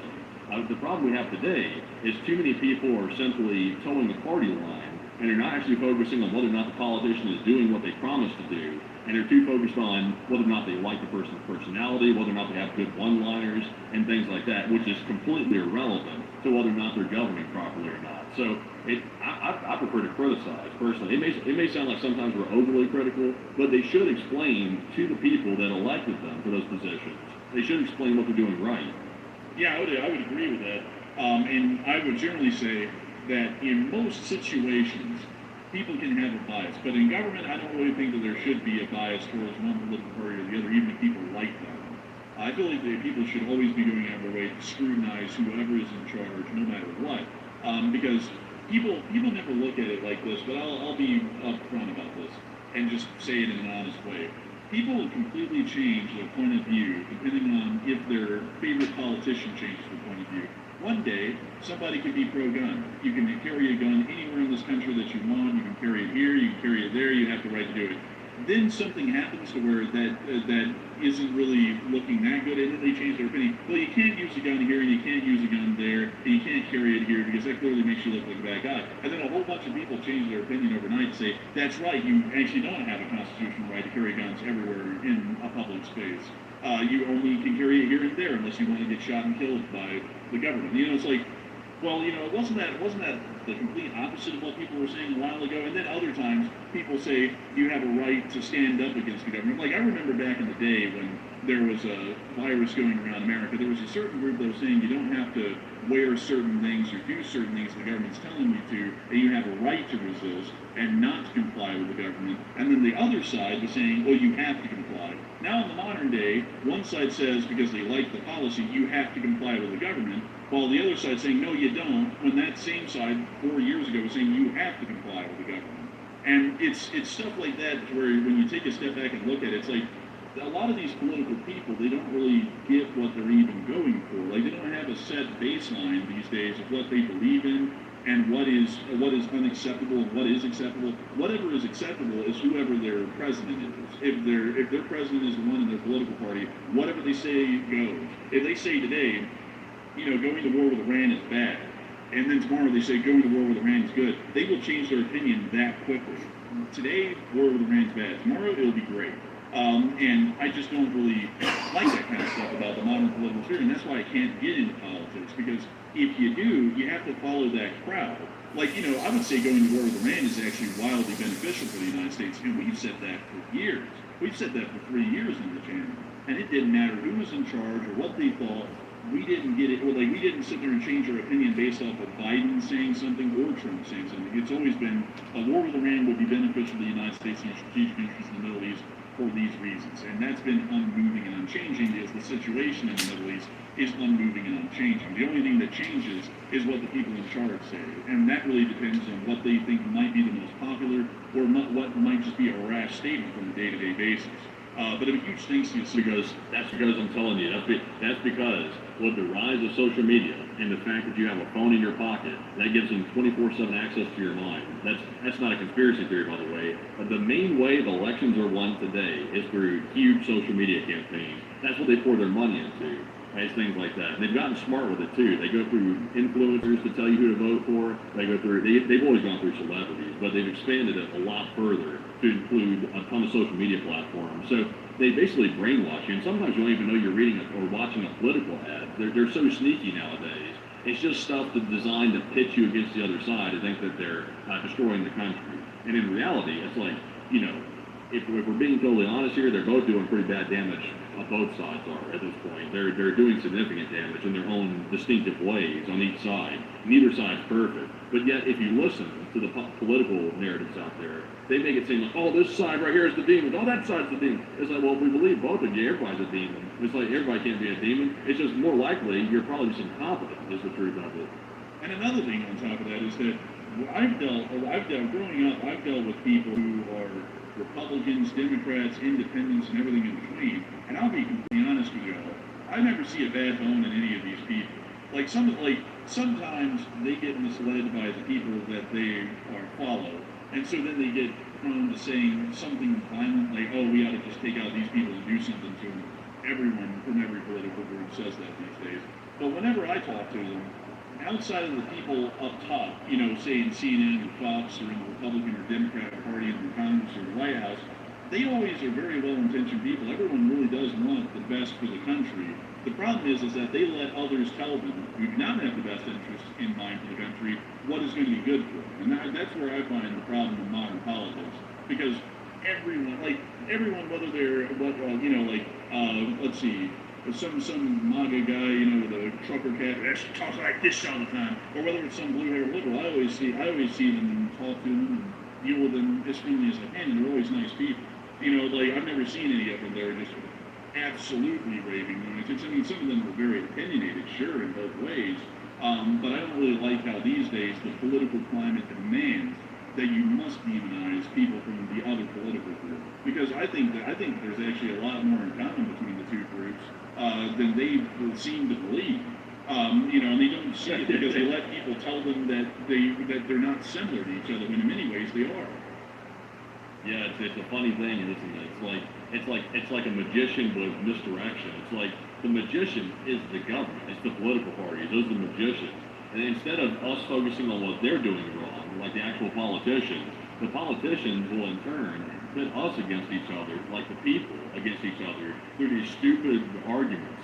It's like, who cares about these abstract things? It's like, what are you doing about the debt? What are you doing about the fact that nobody can afford a home? What are you doing about the fact that nobody can afford groceries? Nobody can afford a car? The jobs are shrinking. AI is destroying the job market. It's like, what about the actual issues that matter? It's like, we get focused on all this stupid stuff, all this abstract crap that's been argued for decades at this point. While there's a ton of real things that are just going absolutely down the tubes that they're not tending to. And if the people stop fighting with each other and realize, hey, we need to make sure the politicians are actually doing their job for once, instead of just fighting over stupid arguments, we would actually have some change in the country. But until people stop the pointless bickering, then it's not going to change. And also letting people get by. Like, a lot of people these days make it their business how other people handle their lives. And I don't really know what the push is on that, because the whole idea of this country is that it's free to let people do what they want. Like, you know, you can be a Mormon in this country, and and the government isn't going to tell you that you can't be a Mormon. You can be a Baptist, and no one's going to tell you that you can't be a Baptist. You can be a Muslim, a Shiite or a Sunni, and they're not going to tell you any way otherwise in that form of direction. And a lot of people don't realize this, but it's the government's benevolence in that regard that many other countries have not had historically that let people be Christians. I mean, this government could have been a lot like the French Republic's government when the French Revolution happened and said that you are free from religion. Not that you didn't have any freedom of religion to where you could profess whatever faith you wanted, whether it be Christian or not. In France, they said, when their revolution, just a decade later, you are free from religion. You cannot have a religion. The U.S. government could have been a lot like that. We were a stone's throw away from being something like that. And yet the government said, you know what? Because there's so many different people who believe so many different things in this country right now, people ought to believe what they want. They generally ought to be able to do what they want. Who cares if the people in the city seem soft, or if the people in the country seem too hardcore and tough? Do you live in the country? If you're a city slicker, and if you're a country boy, do you live in the city? No, so what does it matter? Let the people live how they live. Let the states decide what they want. Like on issues that are highly divisive in this country that have never had an answer for the past 50 years, like gun control and abortion. Should we be continuing to completely tie up the political airspace with topics that half of the country is never going to agree on, the other half is never going to get on the same page with? No. That's the point. That's the point, though, that they specifically pick the arguments that people are never going to agree on because they know that breeds the most hatred. And hatred is what gets you elected. If you can make one side hate the other one, extremely badly, you're likely going to win that election because hate is the strongest emotion of them all. And if you can leverage that, you'll likely win. And not only will you win, but then you'll develop a cult following because nothing unites people more than hatred. Like, if you can get people to hate another group, you'll have that cult so strong that you won't be able to break it. Nothing that you tell those people, even if you put evidence in front of their face and they looked at it with their very own eyes, they would reject it because hatred is that strong. It'll blind them to any logic. And that's being used by every side these days. Every side's using it. Not a single one just saying, let's actually work together with the other people. They're saying, no, hate the other side. Because I want to win the election, I want to fill my own pockets with money. That's what they're saying. They're fleecing the system. Like, it's not unique to one side. Yeah, I would agree.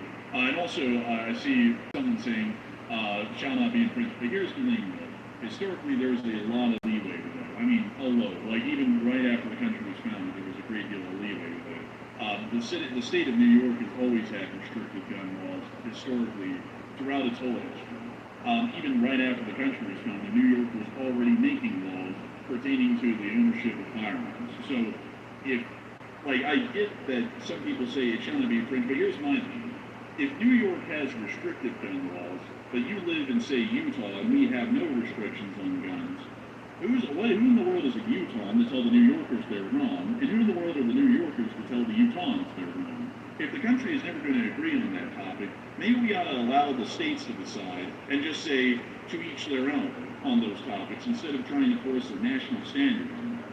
Because if we can't find common ground and an agreement on those topics, what is the point of arguing until we're blue in the faces for the next 50 years, which we've already done right now, to see that everyone is still in the same spot they were 50 years in the future, to where New York is still restricted and Utah isn't, and other states and vice versa, on those topics. What in the world is the point of completely blasting away any real efforts to improve our country by talking about topics that no one's ever going to agree with? I don't really see because the ones pushing it are filling their pockets. They're getting exactly what they want, but the politicians are. They're doing things that are unethical. They're doing things that could be considered illegal by most standards, or by the law actually. And they're filling their pockets up. They're getting rich. They don't give a damn. Like, these people that are minded like that, they don't care about people suffering. They don't care about fixing issues. Their objective is to try to leverage the system to their advantage to try to fleece it. And, a lot of people these days are pretty much doing that very successfully. And people are letting them do it. They're basically giving them permission to fleece it by shutting off logic. And also, I see some people saying, no, you're wrong, because now everyone can move to a better state and everyone should have equal rights. But what that is, you're not understanding this. That's ruled by the majority of whoever's in that state. So if the majority of people vote in California for a Democratic governor, that is the will of the people. That doesn't mean that a Republican up in Washington gets to push Republican ideals in a Democratic state, and a Democrat gets to push Democratic ideals in a Republican state. There's supposed to be some benevolence involved there, that the states generally get to kind of decide their own path, and that allows for variance. If you're a Republican in a majority Democrat state, that's unfortunate. If you're a Democrat in a majority Republican state, that's unfortunate. But democracy works off of the will of the majority. Not the will of the majority with an asterisk above it saying that the federal government gets to come in and curb stomp you if you really don't go with the political will that's prevailing in Washington right now. That's not really how the United States works, if you don't know that. That's why it's called the Union of States, or the United States of America, is in the states are pretty much their own sovereign entities, and they get to lean whichever way they really want on a lot of topics, and have a decent leeway to do a whole bunch of things, to be completely frank. And that's where people are kind of missing the boat these days. Because I would be entirely honest with you, I like guns. I own a decent amount of them. I wouldn't move to Washington State or Oregon for that reason. But if the people of the state of Washington and the state of Oregon want to have restrictions on firearm ownership, that's their ability to do that, as long as the Supreme Court doesn't come in and say that something they're doing is clearly unconstitutional. That's their right to do. Because if the Supreme Court hasn't come in and openly defined something as unconstitutional, then a state can have whatever leeway they want on that time. That's how it's existed in this country for 250 years, and that's how it'll exist for the next 250 years, if I have anything to say about it. Because this is where we're almost pushing this country into a civil war, is that folks who say stuff like that say, well, we can't allow the Democrats to exist because it's an endless injustice, or we can't allow the Republicans to exist in their states and their own because that's an endless injustice. So we need to force a certain way of living and a certain kind of laws on the people of those states that I don't even live in and have really any dealings with, just because that would make me happy.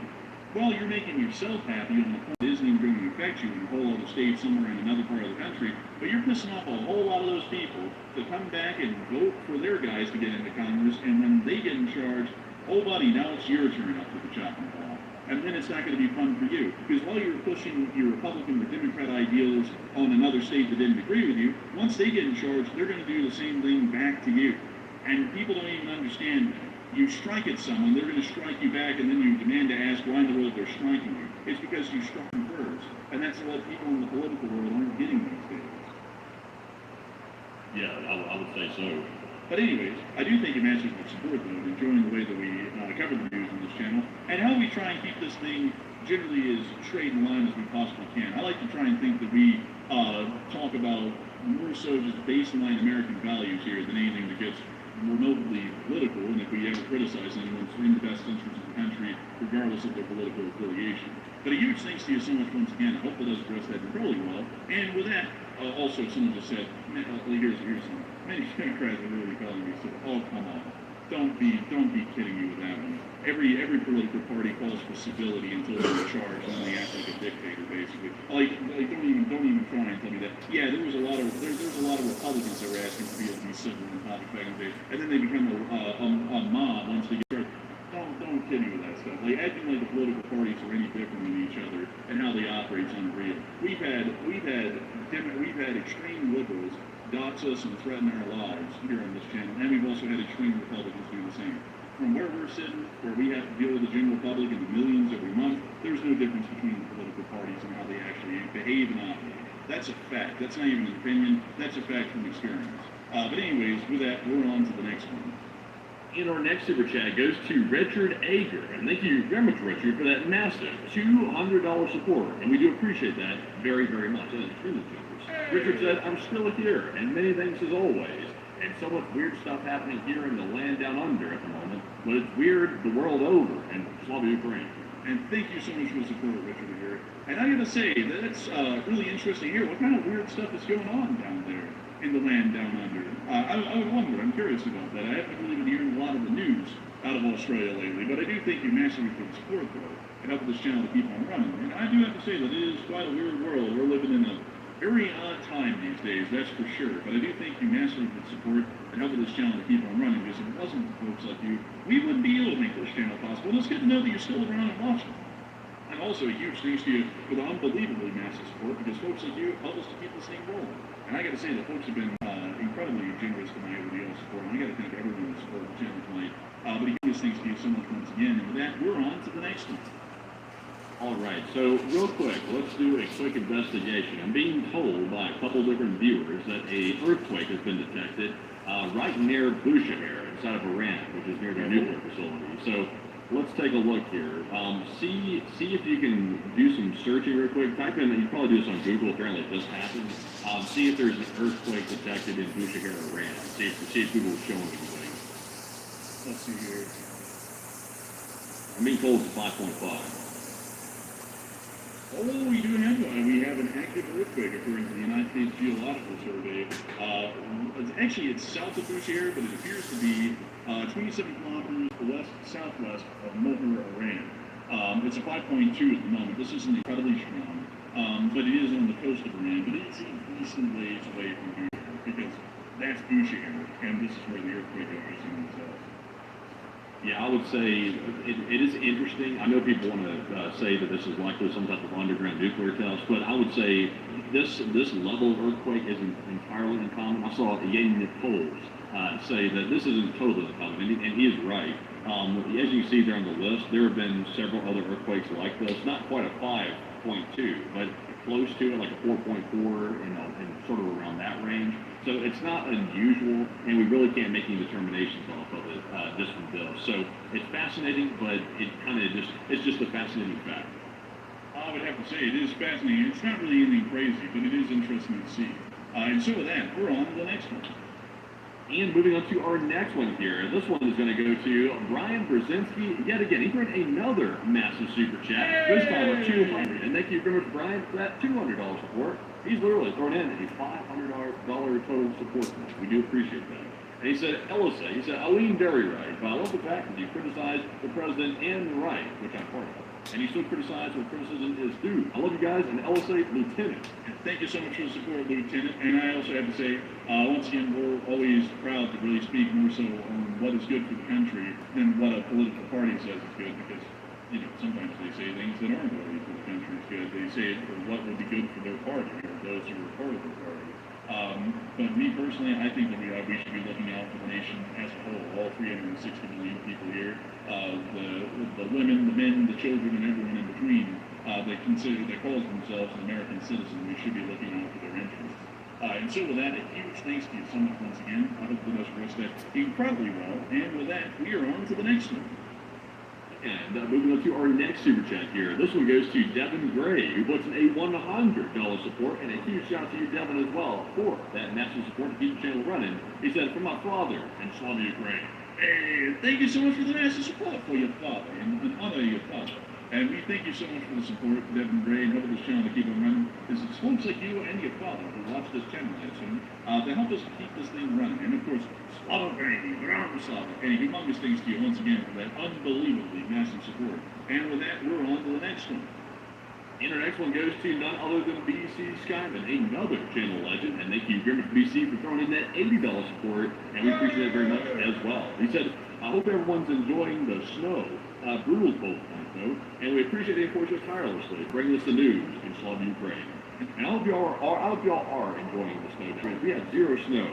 In fact, it got warmer today, and I was able to actually go outside and go for a bike ride for the first time in a while. So it was actually 52 was the high here today, which is really weird because in Utah it should be snowing or it should be frigid right now, but it's not, which is really odd. But enforcer, what say you? I gotta say, I hope everyone else is enjoying this snow. We haven't had a single bit of snow dropping in Salt Lake City this whole year. And the winter month, the winter season more so, is going to be ending here incredibly soon for this area. So this will be the lowest annual snowfall in Salt Lake City in its recorded history, which originally started, I think, around 1856 or so. So this is the lowest snowfall ever seen in history around this area. It's a little bit concerning because right now the South is dealing with the coldest and snowiest season that they've had in a very long time. Meanwhile, out here we're dealing with the warmest and mildest winter ever seen in recorded history. So a little bit interesting for that one.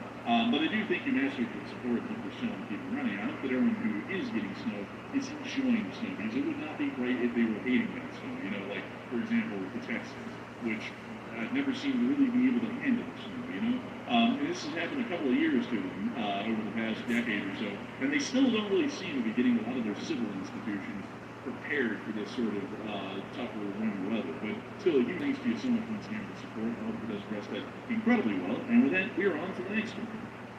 All right. Also, by the way, let's see here. Fast said, what kind of bicycle are you riding at? I ride like the base model track. I was going to get one of those Walmart bikes, and honestly, I'm kind of a cheapskate a little bit. I don't like to spend a whole bunch of money. So of course, I looked at the nice bikes. Like, I thought about getting an e-bike, but once I saw the price of the e-bike, I was like, I can't spend, like thousands on a bicycle. My mind will simply not let me do it. That's like motorcycle money. I was like, I just can't do it. So I went with the base track for the warranty. I didn't want to go with a Walmart bike because I've had those before and I wasn't too impressed with them. So that's the one I got. It's pretty solid, honestly. It's a Marlin. And I got it on sale too. So I got a pretty nice little deal on the thing. It's very basic. It's a hardtail, but it's pretty smooth. I like it. But anyway, moving on to our next one here. This one goes to Chris Feilbach, and Chris puts in a $50 support. And thank you very much, Chris. We appreciate that very, very much. He did not leave a comment though. But Enforcer, what say you? I gotta thank you massively for support, Chris, and helping this channel keep on running. He didn't throw in a comment, but we're still massively appreciative nonetheless. And it is folks like you who help to keep this channel running and make this thing possible for us to be on air and talking about this news tonight. So a huge thanks to you once again. And we are on to the next one. And we also have a $50 support from none other than Chef Danny B. And it's good to see you once again, Danny, and we appreciate that support. He says, good evening, Enforcer. Chef Danny here. And finally, I got off early enough to watch the stream, and right when I clocked out, we had a walk-in 30 top. So now I'm sitting at the bar working to see if I have to clock back in. LLTLSA, and thanks, gents, for everything.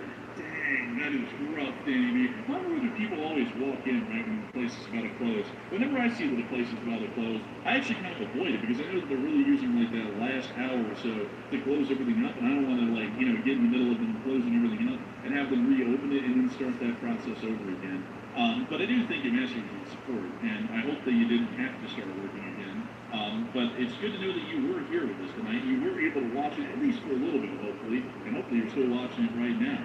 So a huge thanks to you so much once again. I hope that does address that incredibly well. And also, something, folks, Chef Danny B is kind of out of the Denver area, and I was wanting to show you something here. The Arapahoe and Roosevelt National Forest. Look at that. Oh, yeah, look at that. And also, hold on, before I almost sound ignorant here, hold on this.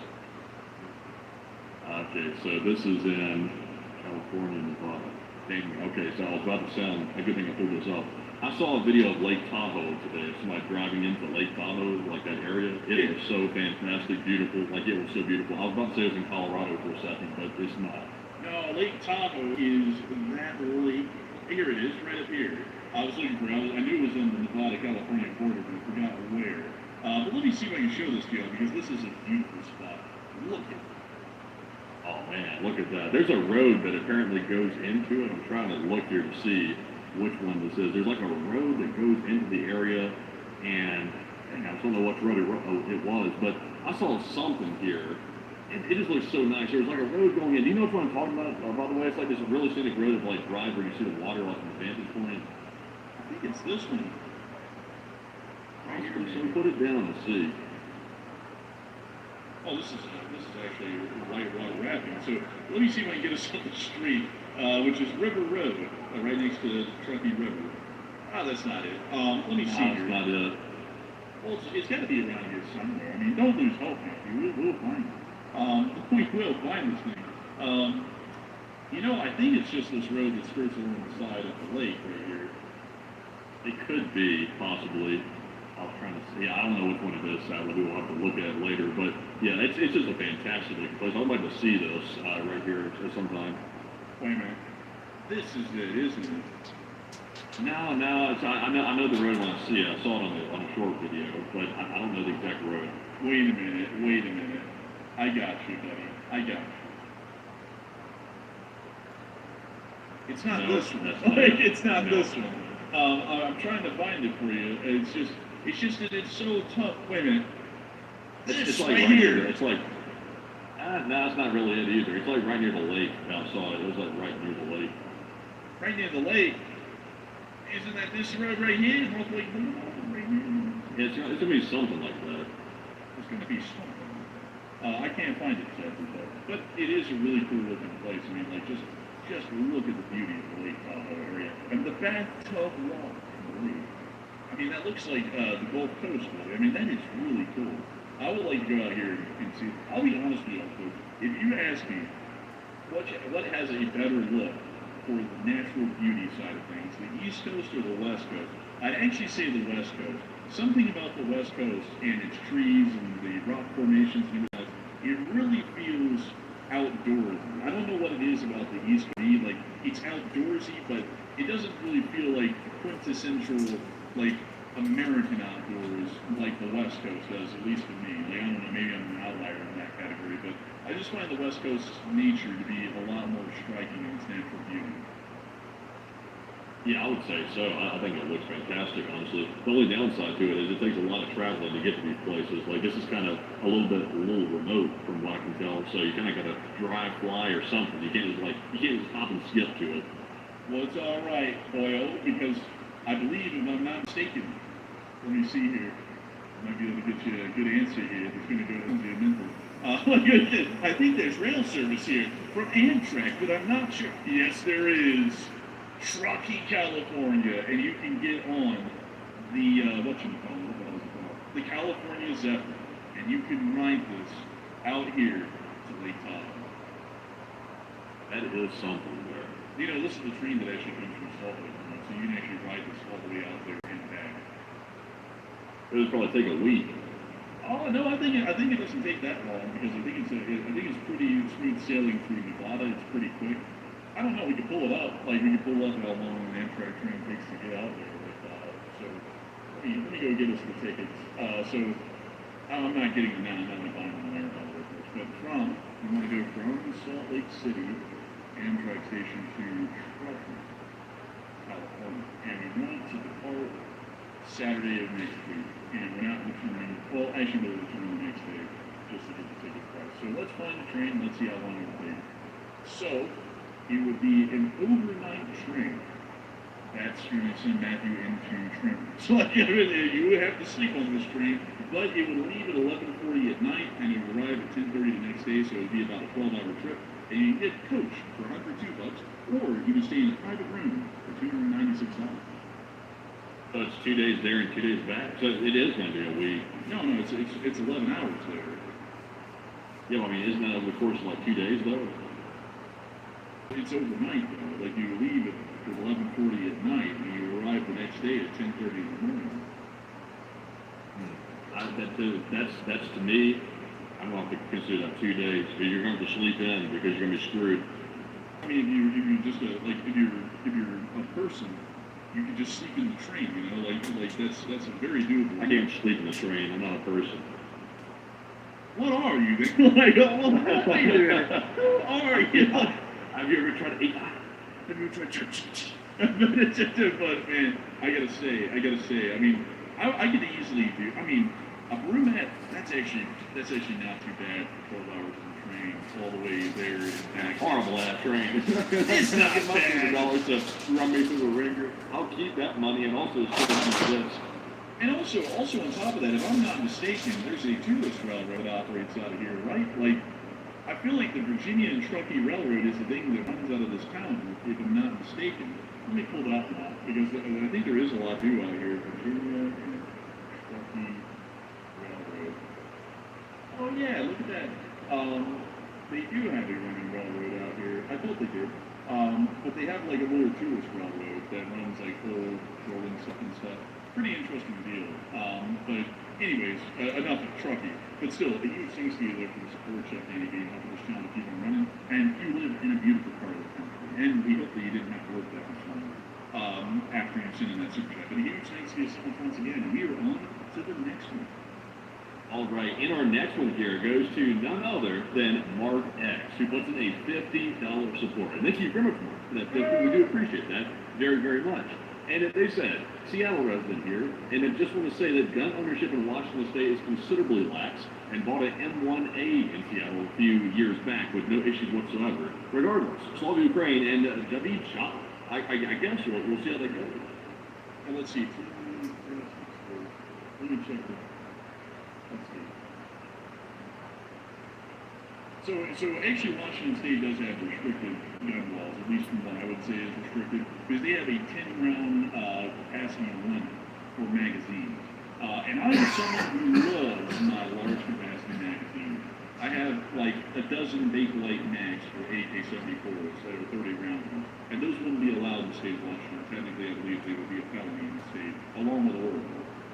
And so, I would say that, like, honestly, guns are not that hard to get in most of the country, except for New York State. I think that's the only state that I can think of that a gun is actually hard to get. Because if you don't know, folks, the law in the state of New York, and this has been on the books for about 140 years, is that if you want to buy a pistol in the state of New York, you have to go to your county police commissioner or the city police commissioner and ask in written permission for a permit to own the pistol. And he has to approve that for you to get one. Basically, it's kind of just like a little rubber stamp process to make sure some law enforcement officer approves you for ownership of it, but that's fairly restricted compared to most other states in the United States. I think California has a similar sort of requirement on that for concealed carry licenses, but not even California does that on pistols. They have like a cool-down period or whatnot, but Washington is a little bit more restricted. Like in Utah only goes with the federal minimums for gun ownership, so you can own anything as long as it's not considered to be a legal firearm or a federally controlled firearm in the state of Utah. Anything goes, basically. But Washington is pretty, I would have to say an M1A is pretty cool, though. I would have to say you got a nice one there. And I do think it's important sharing that with us. But in my personal opinion, while some people in Washington might say the gun laws aren't restricted, at least compared to what is the federal base standard of firearms restrictions, it is a good bit more restricted, at least in my opinion. California is also pretty tough, though, because they have to make the ARS California compliance where you can't reload the mag unless you go through this whole process of basically disassembling the gun for cleaning, and then you can pop the mag out and put a new one in. But anyways, with that, I hope that does address that the best it can. Huge thanks to you once again. And with that, we are on to the next one. And our next one goes to Chris Feilbach. And thank you very much, Chris, for that $50 support, and we do appreciate it very much and very generously. He said, guys, I love the best comment. Basically asking if you young people can help me 20 code this phrase better. Iran's government got Ohio NPC energy on God. Oh. What does that mean? Bro, that's that Gen Alpha slang stuff right there. That hit me. It's just raw slang. It's just raw slang. Yeah, let me read that really quickly. Let me go grab that myself. Let's see here. Iran's government got Ohio. Oh man, that is like straight up Gen Alpha stuff. I really don't even know what most of that slang means. I just know that like all the Gen C, the Gen A kids, they'll be like, they got yachts in Ohio, oh my god, skippity toilet, all that stuff. I don't even know what most of that stuff even means. And it's starting to feel like I'm getting old because the slang used to be hip when I was in high school. Now I feel like I'm behind the times with it. But I do thank you so much for the support and helping this channel to keep on running. And if I was to say that in my slang, if I'm understanding that correctly, I'd be saying, Fam Moran's got that weak bitch energy on God. Like, I would be saying something like that. But that's not really like slang, that's pretty correct. A lot of people can really get that one. But still, a huge thanks to you there for the support. Helping this channel to keep on running, Chris. And with that, it's time for us to move on and into the next one. Also, Matthew, I gotta say, does Top G still appeal to the Gen Alpha kids after you got his ass beat in that ring, or does he not? I'll be honest with you, I don't have any Gen Alpha friends at all. So I couldn't tell you. My only experience with that comes from looking at social media, so I really couldn't tell you. I gotta tell you, man, Top G was really like cuddling that guy's leg in the ring, though. I mean, like, that was really a Top G move, you know? Yeah, I will say that's a lot of smack from somebody that lost pretty badly. Man, I gotta tell you, and then afterwards, losing is the new winning. It's like, nah, I don't think you can spin that one. It's like, I think you just got your ass beat and you're trying to save face. But anyways, with that, we're on to the next one. And our next one goes to Arar983. I think you wrote to Arar for that $20 support. We do appreciate that. He said, I just got back from a picnic at McCormick Railroad Park in Scottsdale, Arizona. Check it out. They got lots of trains in LSA. Oh, really? McCormick McCormick Railroad Park. What do we have here, huh? Oh, this is like one of those That's those people that make the pepper. I think so. Let's see, we have a mobile here. That's a 260 of the Magma, Arizona Railroad. That's actually a pretty interesting one. They also have this carousel. Then they have what appears to be that same mobile. This is one of those places there where they have like the railroad park there, where people can bring like their tiny gauge actual live steam engines and stuff around there. And that's actually pretty cool. And then they have some other railway cars. Looks like probably old Santa Fe, I'd assume, because this is like Santa Fe's territory. Let's see here. Let's see if we can find any other. They have that mobile. Like they love that mobile in these pictures. But that seems to be it, at least in terms of the pictures that they put on the line. But I do thank you for the support, and this is a really cool little park actually. Where is this again? This is in Scottsdale, Arizona. This is in Scottsdale, which is north of Queens. So let's take a look around and see what this place looks like. Does it look nice? Oh, this is actually pretty nice. Oh, yes. It does look like Arizona. It does look like Arizona. Arizona is an arid state, a desert state. Technically, it's a chaparral. But I think of chaparrals pretty much as deserts because they're very arid. But still, a huge thanks to you for the support of the channel keeping running. And thank you for sharing that with us. It's a really cool and neat little place, I will have to say. So massive thanks to you once again. And with that, we are on into the next one. And our next one here goes to Yenya Tolls, who puts in a $20 support. Thank you very much, Yenya, for that support. They said they put in an emoji actually of the eyes looking sideways. Oh, side eye? Oh, you're giving us the side eye, huh? But still, a huge thanks to you there for the support. We thank you greatly for enjoying this channel and keeping it some folks like you. We wouldn't be here right now. So, a humongous thanks to you so much once again. I hope for those rest that well. And with that, we're on to the next one. And our next one here is going to go to Pleasure Burn, who put in a $20 support, and a huge shout out to Pleasure Burn for that support. Also, while we're at it, a big shout out to Mr. Glock, who's there, LSA, who put in a 20 as well. And neither one of them left comments, though, but we appreciate both of you very much. And of course, what say you? And we do appreciate the both of us for y'all's incredible support and helping this channel to keep running. I got to say that we're entirely honored and greatly appreciative of all of y'all watching and enjoying. Because if it wasn't for folks like y'all, we wouldn't be able to keep this channel running. We wouldn't be able to make this thing possible. So a humongous thanks to y'all once again. And with that, it is time for us to move on into the next one. And we also have a $20 support from Yenya Tolls. Once again, Yenya, more. They said AI is going to drink our milkshake.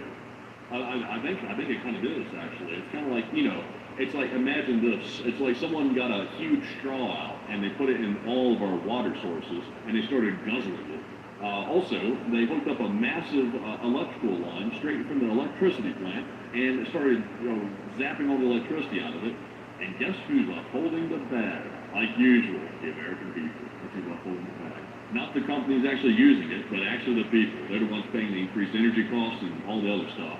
And also, local municipalities are struggling to find new water sources because they're getting dried up by these companies. But, enforcer, what say you?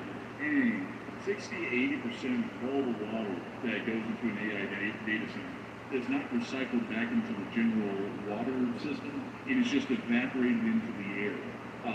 So, dang.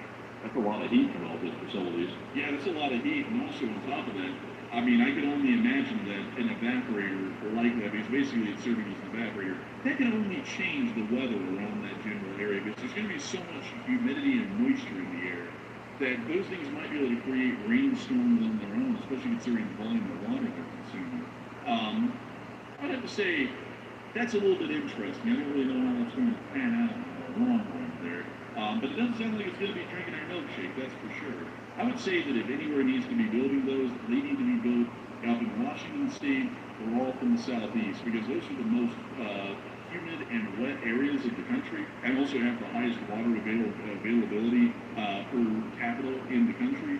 Anywhere else, it's going to start causing significant drains on water resources that are already starting to become stretched, especially in places like Arizona, Utah, Nevada, Colorado, New Mexico, Wyoming, Southern California. Probably not a good place to build. But anyways, with that, I hope that has addressed that. A big thank you once again. And with that, we're on to the next one. Also, by the way, the RAM prices, that's also being affected too, tremendously. If you've ever searched for RAM prices, I'm sure a lot of people don't, as I'm sure there's not too many people probably building PCs anymore. It's probably a small group of people doing that. But RAM prices are insane. Like, if you pull it up right here, like, for example, for some DDR5 RAM, it's like $1,200. Like some computer RAM. If DDR4 is still like somewhat reasonable, and when I say somewhat reasonable, it's really not. That's like $200 for like some basic DDR4 RAM. It's insane actually. Like it's wild. Like it's just insane to me how literally everything that used to be considered within reach is now out of reach. Like to buy RAM now, you got to sacrifice like all your disposable income for a month, like for the average person, just to buy a stick of RAM for the computer, and that's like one component of the system. Just one. It's like that's wild. It's just hard to believe. Honestly, it's kind of depressing. But jumping into our next one here, this one goes to JP on the road. He puts in a $20 support. Thank you very much, JP, for that support. He said, "There's a new thing where AIs have their own social network, and we were just talking about that all day. He said, and also they chat with each other. It's mind blowing to watch." I had heard. I didn't get to see that on air. Sadly, I wouldn't pull it up at all. But it does sound really interesting. I'll probably have to make an account and look into that after we get off the show because it does sound really interesting. I do thank you massively for support. Help this channel to keep it running, sharing that with us. And also, I saw someone say some stuff about the data centers. I'm trying to see if I can find it. Oh, someone said, when the nation's government says we're going to support AI, that's their way of saying your electricity bills are about to go up. You know, I feel, here's a hot take. They ought to build their own utilities for the data centers, the companies that open them. They ought to build their own power plants for them or something else, because I think that that's completely wrong, that the burden of the utilities are being thrown onto the public for that data center. And basically you get to have subsidized electricity because the load is being distributed on the entirety of the citizenry. They ought to do it like they did companies back in the day. If Ford wants to open up a giant auto factory in Dearborn, Michigan, right outside, well, you know, say in that area, or they want to open one up in Detroit, they're going to have to build their own power plant to run that factory. They're not going to drain the power from the local city like Detroit and force everyone's utilities to skyrocket. That's my take on that. Because I think it's ridiculous that a lot of that financial burden of paying for the extreme load and consumption of raw materials needed to keep the power up that high is pretty much going to be thrown on mostly the citizens instead of that company. Isn't that stupid? I mean, like, back in the day, the government would tell railroads they had to build their own railroads to go and conduct their own business. But nowadays, the government will build your roads for your trucking company. They'll go and basically let you sap off of the nation's power grid and force the actual cost of that to be on the consumers or the citizens of those utilities. It's ridiculous. I think that's just absolutely ridiculous. But the American folks, including us, because obviously we're Americans too, so it's affecting us as well. It's affecting everybody. Getting squeezed every which way possible. Like rising cost of every like good you need to buy to simply live, like groceries and food and things like that, going through the roof. House prices going through the roof. Electricity going through the roof. And also, you know, the reason why our electricity and things like that are going through the roof, and RAM and, you know, other components, is because of AI. And AI is not going to really help the normal person. It's actually going to hurt the normal person. They're going to end up losing their job, most likely because of AI. So not only are you not going to have a job probably in the next 5 to 6 years for most industries, but you're also going to be facing insanely inflated prices for everything that you used to have to purchase to simply live. It's a recipe for disaster, really. I hope they ask AI how to fix the problem it caused. Oh, and they'll probably say, that's tough for you, and that's it. It's going to be like, yeah, turn that thing off. No. It'll probably be like, the answer is to reduce humans or something like that. It'll probably be like that in there. Man, like you ask it the question. It'll probably say it too. You ask it the question, man, the doors are going to slam shut behind you and say, you will not be allowed to exist asking dangerous questions like that. And then the room starts filling with gas. It's going to be like, it's going to be like, we're in trouble now. But anyways, with that, we were on to the next one. You know that meme of Joe Pesci walking in that room with like the fish, like you know, put on the wall, and the two guys are behind him, and one guy was like gonna like do a hit on him, whether he want to take him out. You know what I'm talking about? Where you walk in and saw the room empty and stuff like that. Do you have that meme? Like, can you like load up that meme? I don't think I can. It's so specific. I'd have to pull up like a very specific thing. And Google Images is finicky with those memes. Yeah, I feel like Joe Pesci is like the equivalent of the American people, and the two guys sitting behind him is the AI, and the company behind AI that's going to take us all out. So interesting. But anyways, jumping into our next one here, this one goes to Chef Danny B, who puts in a $50 support once again. Thank you very much, Chef Danny, for that second support. He says, Chef Danny again, and thank you so much for everything y'all do. Definitely the best news. And I'm getting a red quick quarter tomorrow, and I'll let the kids name it. And they came up with Sonic, as in Sonic the Hedgehog. The best name ever, by the way, and LLT, LSA. And that is a pretty cool name. And here is our red footed tortoise. Because that's a tortoise right there. This one looks cute. Actually, I have to say, that's a cute little tortoise right there. This one looks pretty chill too. And I gotta say, really cool that you're gonna get him. That is really neat. And I think that's a neat looking tortoise right there. Thank you so much for enjoying what we do. And it's also a cool name called Sonic the Hedgehog. And so a humongous thanks to you once again support, long live Lee from Army. And I don't know if I was able to address that you probably will. And with that, we're on to the next one.